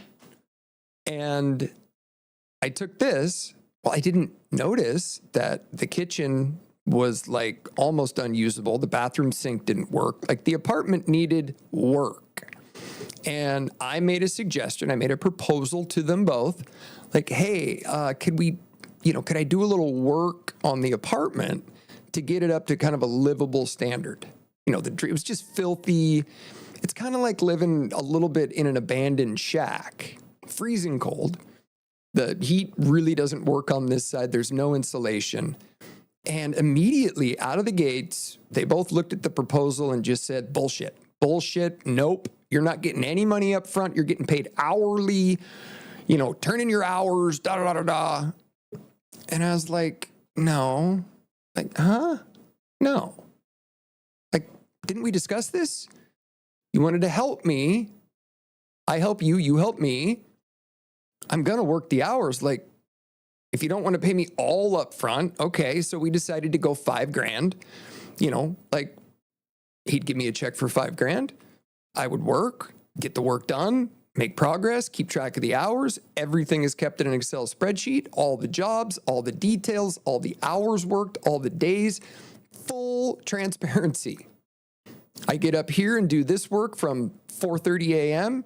to about 11 o'clock, and then work on the construction projects and everything else from, 11, 12 o'clock, to 5, 6, 7 o'clock. Didn't get in anybody's way. He's never home. They're rarely here. I take care of the house. I watch his cats for him. I was like the caretaker. It was a win-win. It still is a win-win. But they don't want to make it a win-win anymore. They just want to make it a get the hell out of here. You suck. I don't comprehend that sort of behavior, that sort of attitude towards another person. That's what I'm having a hard time figuring out, like why that happens that way. So, I don't know. We'll see where it goes, I guess. Oh, the Philly cheesesteak. This is probably the best fast food there is right now. So, look at this as just reality television. I'm just going to keep expressing the progress. If we end up going to court, maybe I'll take you guys along to court with me. I'll represent myself pro se and see what happens. Maybe they'll do the right thing and they'll choose to just continue with the work. I continue with this project. We finish our agreement together and everybody goes their separate ways. I don't know. We'll find out. But the good news is I'm going to have a narrative that is mine, that's already out there in the world.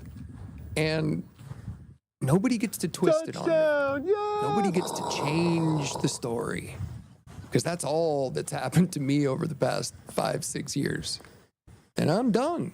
I'm done taking the abuse.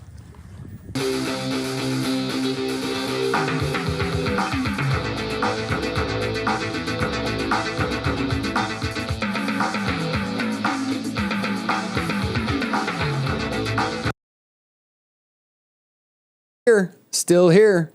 I guess there's still people in here, unless they're bots. Yeah, there's a few. So maybe I'll just start streaming all day for a few days. Just get up at 6 in the morning, do this Alex Jones style. Just go. Maybe we'll do a couple music sets in between, break it up a little bit, play some videos. I've got, 5 terabytes full of all sorts of video from all over the place. Yeah, maybe we'll try that tomorrow. How about anybody who's here right now, do me a favor. Whatever platform you're watching this on, whether it be Facebook or YouTube. YouTube's the one I'm still very, very irritated that YouTube is not letting this pass. Like, it's giving me the old Gandalf, like, you shall not pass. It's ridiculous. I'm having communications with the YouTube people. I mean, check this out. It blows my mind that they're just lying. They're just like straight lying to me, saying that, oh, I don't even have that notification anymore. Oh, look at that. Anyway, they just come out and say, you are not. There is nothing different about your account. I showed them all the pictures of, okay, how did I go from 18,000 views a day and I couldn't keep up with comments to now I can't, and 900 subscribers in the first 10 days of me starting to broadcast. How does it go from that up to that at that level and then just go down to nothing? No comments, no nothing. Tonight's video. I started broadcasting tonight and I went to the YouTube live feed. So everything that is, if you go to YouTube Home and you click live, you filter by live, it brings up all the videos that are live at that time. And it ended, it was only about 25 of them. Okay, so that was it. I think that represents all the live videos on YouTube at that time. Nothing. Couldn't see my video. Filtered by live, made sure everything was good. Okay, now I went and searched for my video. Used Ackerman Media. Searched. Didn't see it. Oh, filter by live. Click live. Well, now if I search for Ackerman Media and filter by live, I see it, but I have to actually type it in. Somebody tell me that that isn't just catching YouTube in a lie. If I am paying them to promote my videos, I'm paying them to promote my videos, and they take that money. If they simultaneously take money to promote me while they're throttling me off, isn't that illegal? Isn't that fraud or a crime of some sort? I mean, isn't that just like taking somebody's money when they walk into a store, or you pay them money to perform a service, and let's say you go to the doctor and you give them $1,000 to help, with like your face. Give them $1,000 and they put a bunch of cream on your face and you leave. And when you get into the car, your face breaks out and turns orange. Isn't that the same? I mean, help me out here. I mean, I am 50, so I'm not, in the generation of technology wizardry, even though I have been using a computer since 1984. Passed on learning how to code. Don't know why. Probably should have done that. But that is just not right. If I have a message and people want to hear my message and they throttle you down or turn you off, I'm sorry.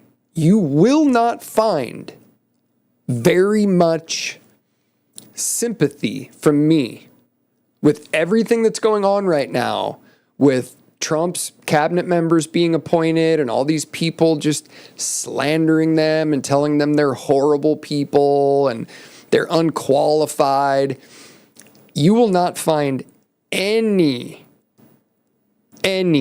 people or you will not have any sympathy from me. The amount of dishonorable garbage that I've had to live through, that my kids have had to live through, the one thing that nobody remembers about, if you're going to cancel somebody or slander them or, work on ruining their reputation that they spent 25 years building, which, by the way, it takes a long time to build a good reputation. You know how long it takes to destroy a reputation? About 10 minutes, especially today. Nobody thinks about the kids. What happens to those people's children that you say those things about? My oldest went from doing his best to play quarterback, trying to break through your childhood insecurities to lead something and do something. And his dad got wrongfully just eliminated. Just through gossip and slander and people just disregarding. I mean, I understand that it's a threat. I pose a threat because I am a confident person. And people don't like confidence. They don't like confident white males because confident white males are exactly what they are. They know what they're talking about. They have experience. They can talk the talk. At this point in my life, I can talk the talk.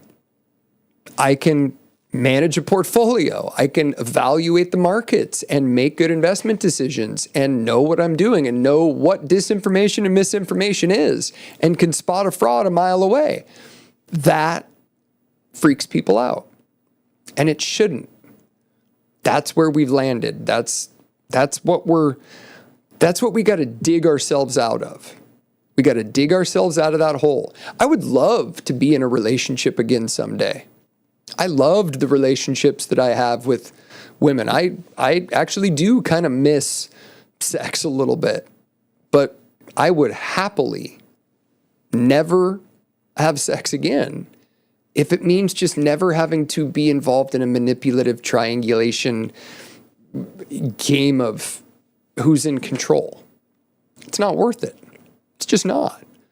You wonder why all the, David's Bridal's out of business, and why, like, I saved my son from, like, there was this family who was trying to hijack him at 14, 15, 16 years old to marry their daughter. That happened to me early on. We'll tell that story later. We'll tell that story on another night. But I think I am just going to start broadcasting just sort of all day long. Just going to pull an Alex Jones and see how many people we can drag in here, get people excited about what's going on.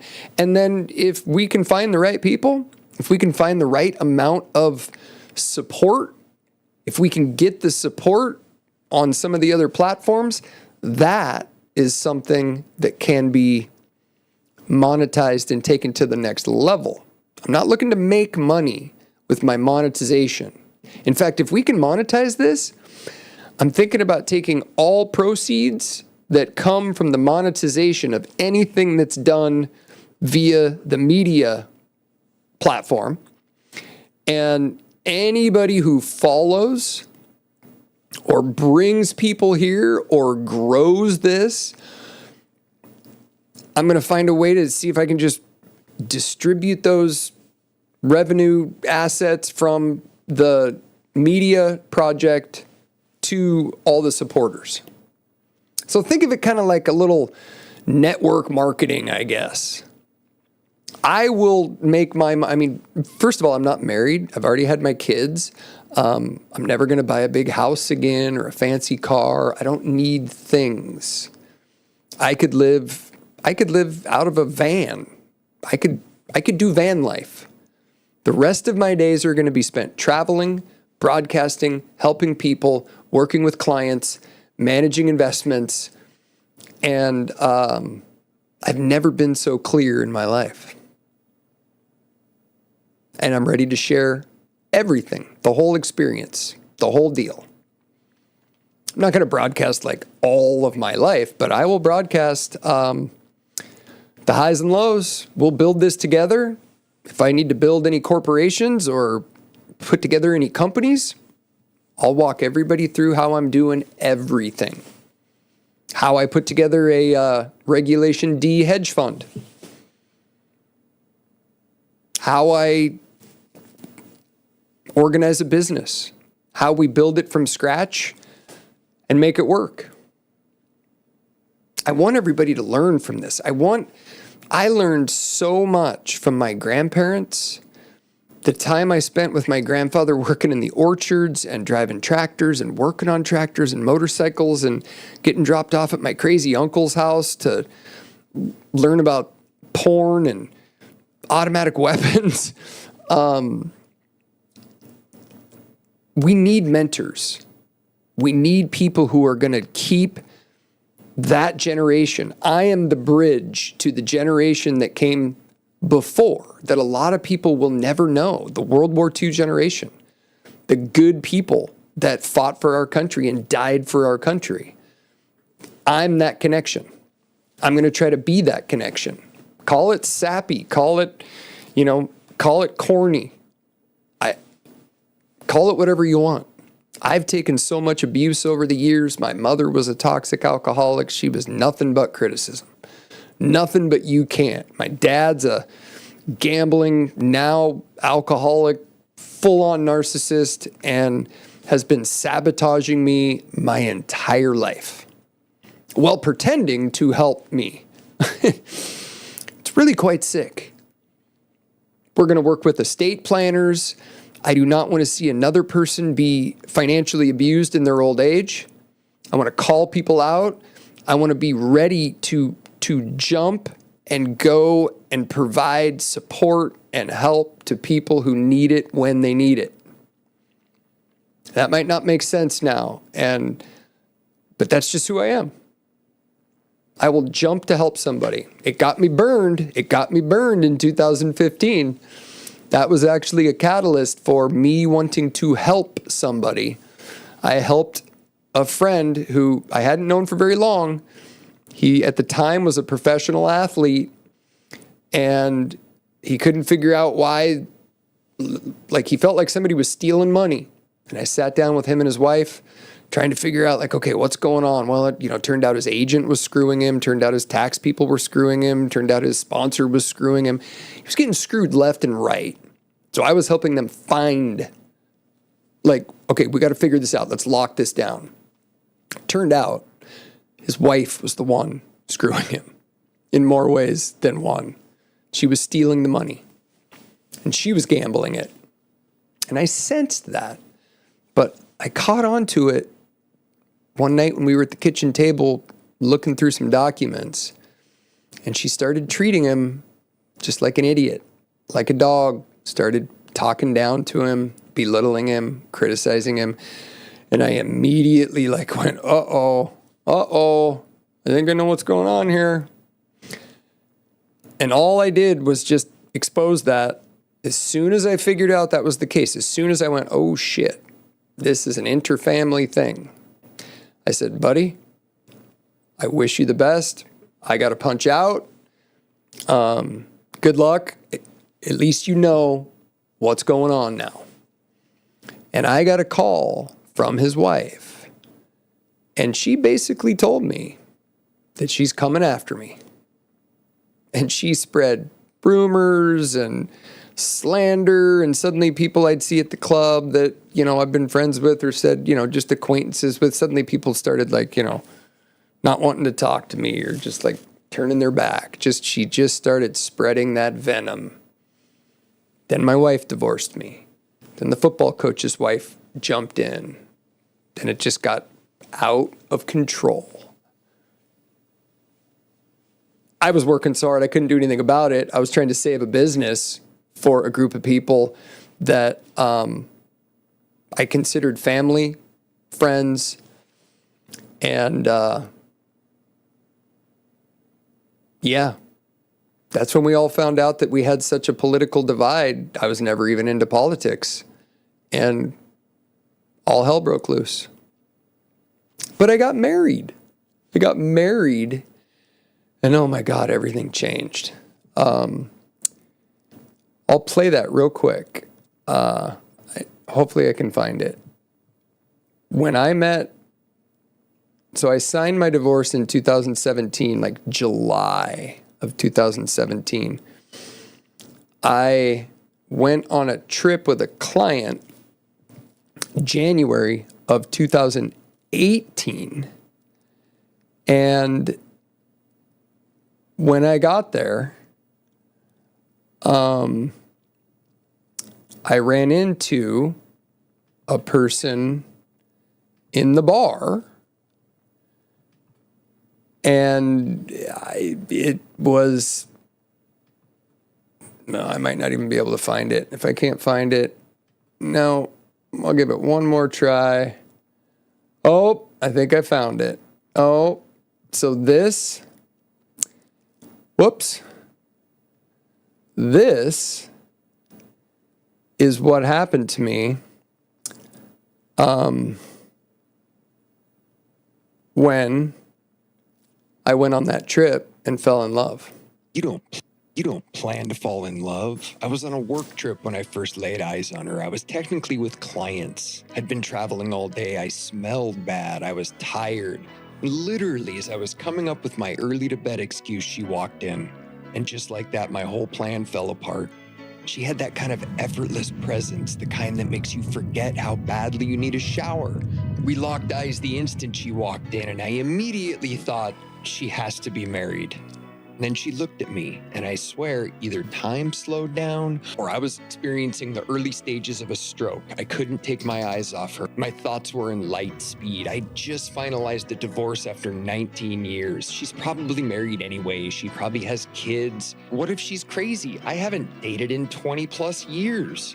And then it happened. She walked right up to me, looked at me in the eyes, and said, "Would you like a Tito's?" And right there began the craziest 18 months of my life. When life throws you curveballs, you just have to get better at hitting curveballs.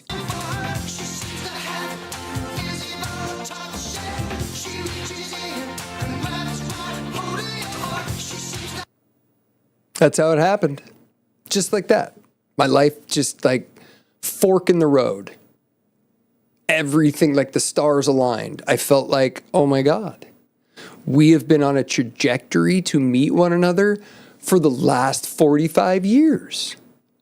And we just now met. And it was a total chance coincidence. We live 800 miles apart. And it was fun. It was a lot of fun.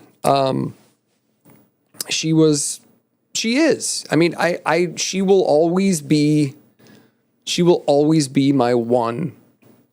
I'm going to call her my one true love. I am. Because when it was good, oh man, it was so good. It was so good. Everything. But beware. When it feels that good, when it feels that right, something might be off. And it was her friends. Her friends and family. She had 5 bridesmaids for our wedding. Her mom, as soon as we got engaged, her mother left her stepfather, whom she was married to for 40 years? Huh? 40, like she just bails, leaves her stepfather hanging, and then she gets cancer and dies. Had the greatest wedding ever. I'd love to show pictures of it. I'd love to introduce you to her. She's an amazing woman. She is, but it wasn't our time. Boy, she spends a lot of money. And I spent all my money on her. I did what I thought every good husband is supposed to do. You support your wife. I treated marriage like forever. When I gave my vows, I've got a video of my vows. Maybe I'll play the video of my vows tomorrow. You can be the judge. I'll blur the faces. I don't know. They are Bay Area, lifelong Bay Area Democrats. When we got together, that was still before I really even knew of the level of divisiveness that was coming, the polarization of these, classifying people as conservative. I guess if you didn't support Hillary, I mean, I didn't support Hillary. I despised her. Everything about her, like, I got a weird feeling in my stomach when I'd see her speak. I'd see her talk. Well, frankly, I remember seeing her interact with Bill, her husband, back in the 90s. And I remember thinking to myself, God, she treats him horribly. I don't like that. Now, whether or not that was a reason to not vote for her,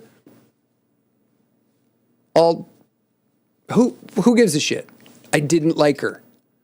I thought the idea of Trump being president might be good. I was like, hey, I voted for Ross Perot. When I turned 18, the year I left high school, 18 years old, was the first year I could vote. That was the election between Ross Perot, George Bush, and Bill Clinton. And I voted for Ross Perot. So I thought Trump, I kind of compared him and Ross. Like, hey, they kind of, business guys, I think they might be good. That was my only basis. My only basis for voting for Trump was, hey, it's a little different. We need to mix things up a little bit. I had no idea that so many freaking Democrats had their hands in the cookie jar.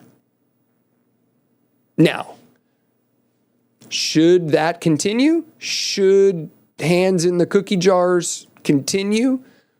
like they are? Maybe. Maybe not all of the cuts that Trump's doing right now should take place. Maybe there are some good people getting wrapped up in a broader layoff. Do I think that's real? Yes. Do I think we need to keep an eye on Trump and these people who are, yes, I think all politicians and all people in Washington should have a check and a balance. But we are way too far down the path of gravy train for many of these people. Many. And it's time we have a little bit of a reset. And I think we're going to go through that now, and it's going to hurt and it's going to suck. And I hope we don't continue the toxicity or, God forbid, choose violence over dialogue and diplomacy. But there are people who are involved right now that I trust have the skills, the leadership skills, the ability to communicate, and the ability to get things done. And I'm sorry, I can tell. I can tell just by watching somebody speak if they have the capabilities to lead, show the moxie, and have the experience to do what it is they say they're going to do. And I'm not going to get into who I don't think has that ability, but I don't think Kamala had it. I'm sorry. It had nothing to do with her being a woman. I would love to elect the first female president. I think Tulsi would have made a great first female president. I would have voted for Tulsi. But don't make this about women. Don't make this about race. Don't make this about anything other than what it is.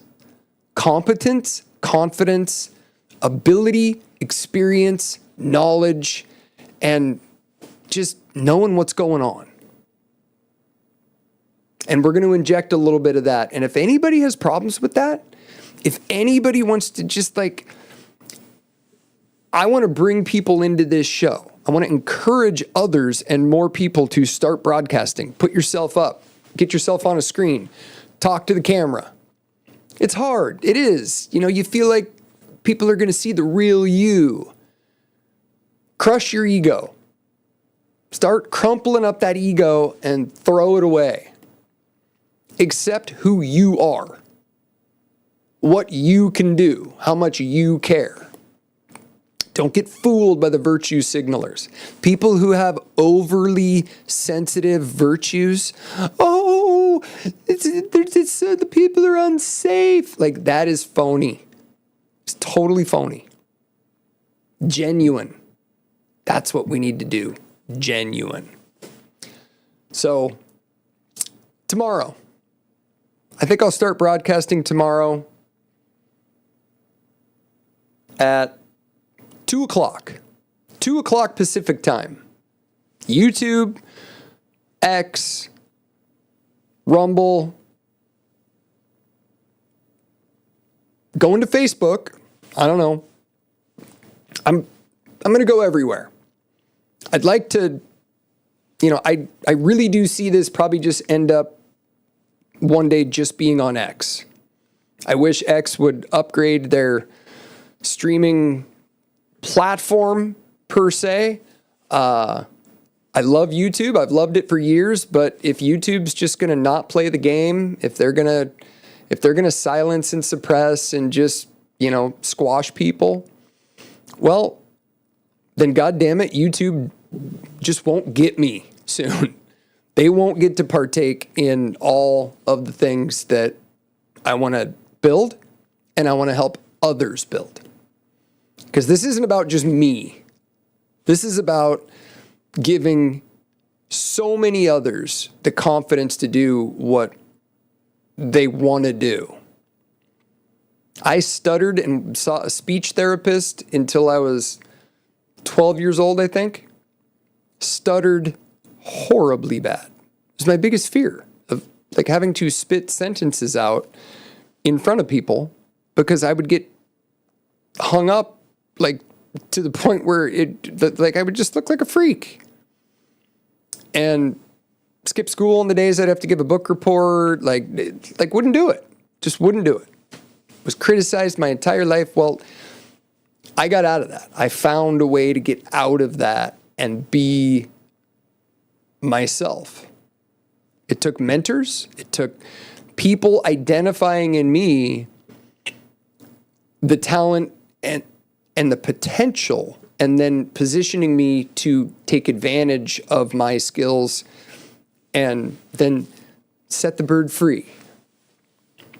Started out with my first sales job with a local PGA section pro named Jerry Maylert, who I hope is still alive. I hear he's not doing well, but Jerry Maylert, one of the first people to give me a job, have faith in me, teach me how to sell, teach me how to serve people, customer service, how to say no, how to just hit all the points that you need to hit to really understand how you're working with people, and how to be authoritative but kind, how to be firm but flexible. It's hard to explain, but I'll try to transfer everything that I have picked up over the last 50 years that helped me.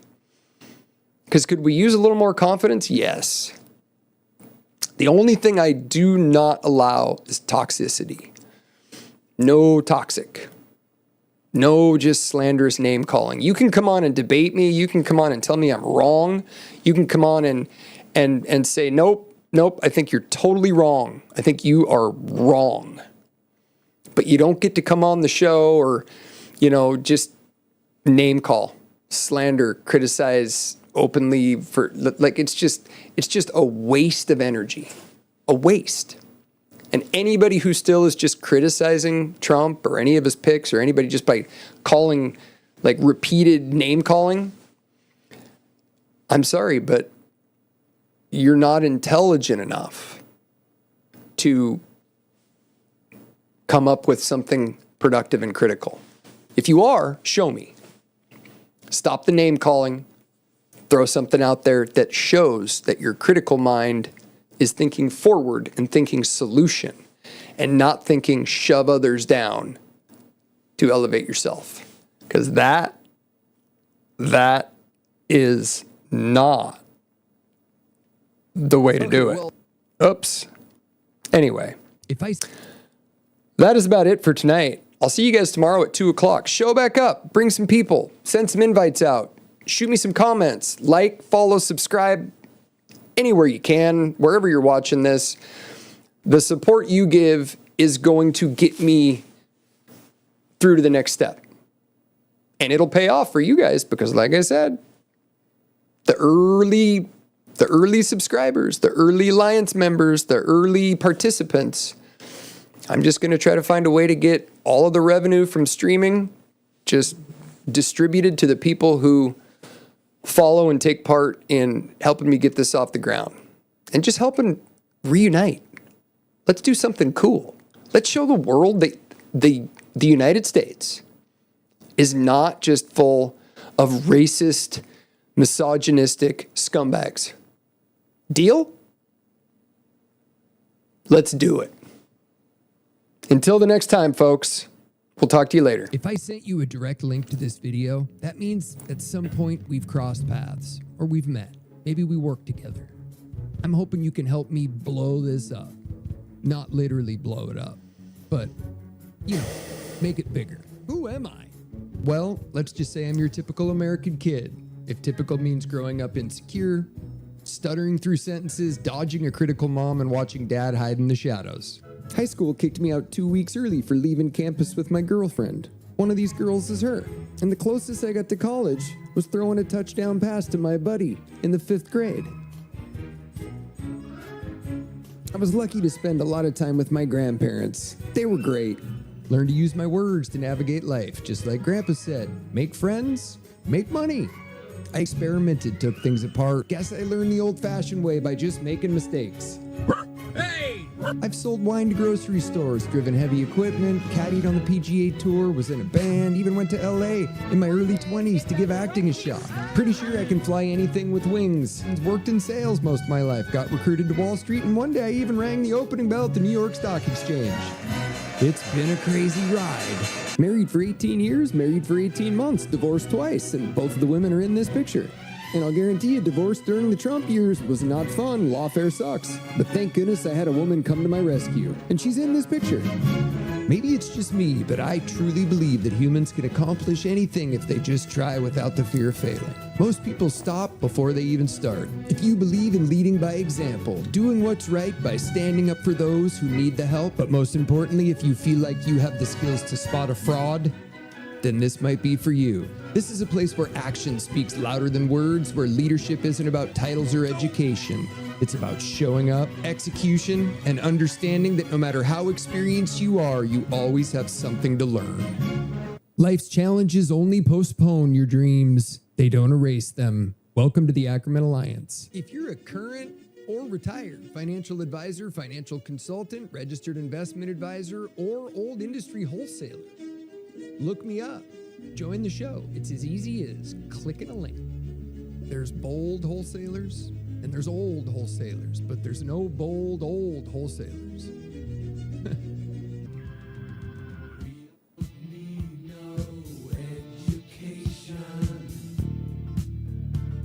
This is not a solicitation for business, nor is it an offer for investments. If you are a seasoned investment professional with a passion for aviation, golf, and excellence, we need to talk. Know someone who fits? Feel free to pass it along.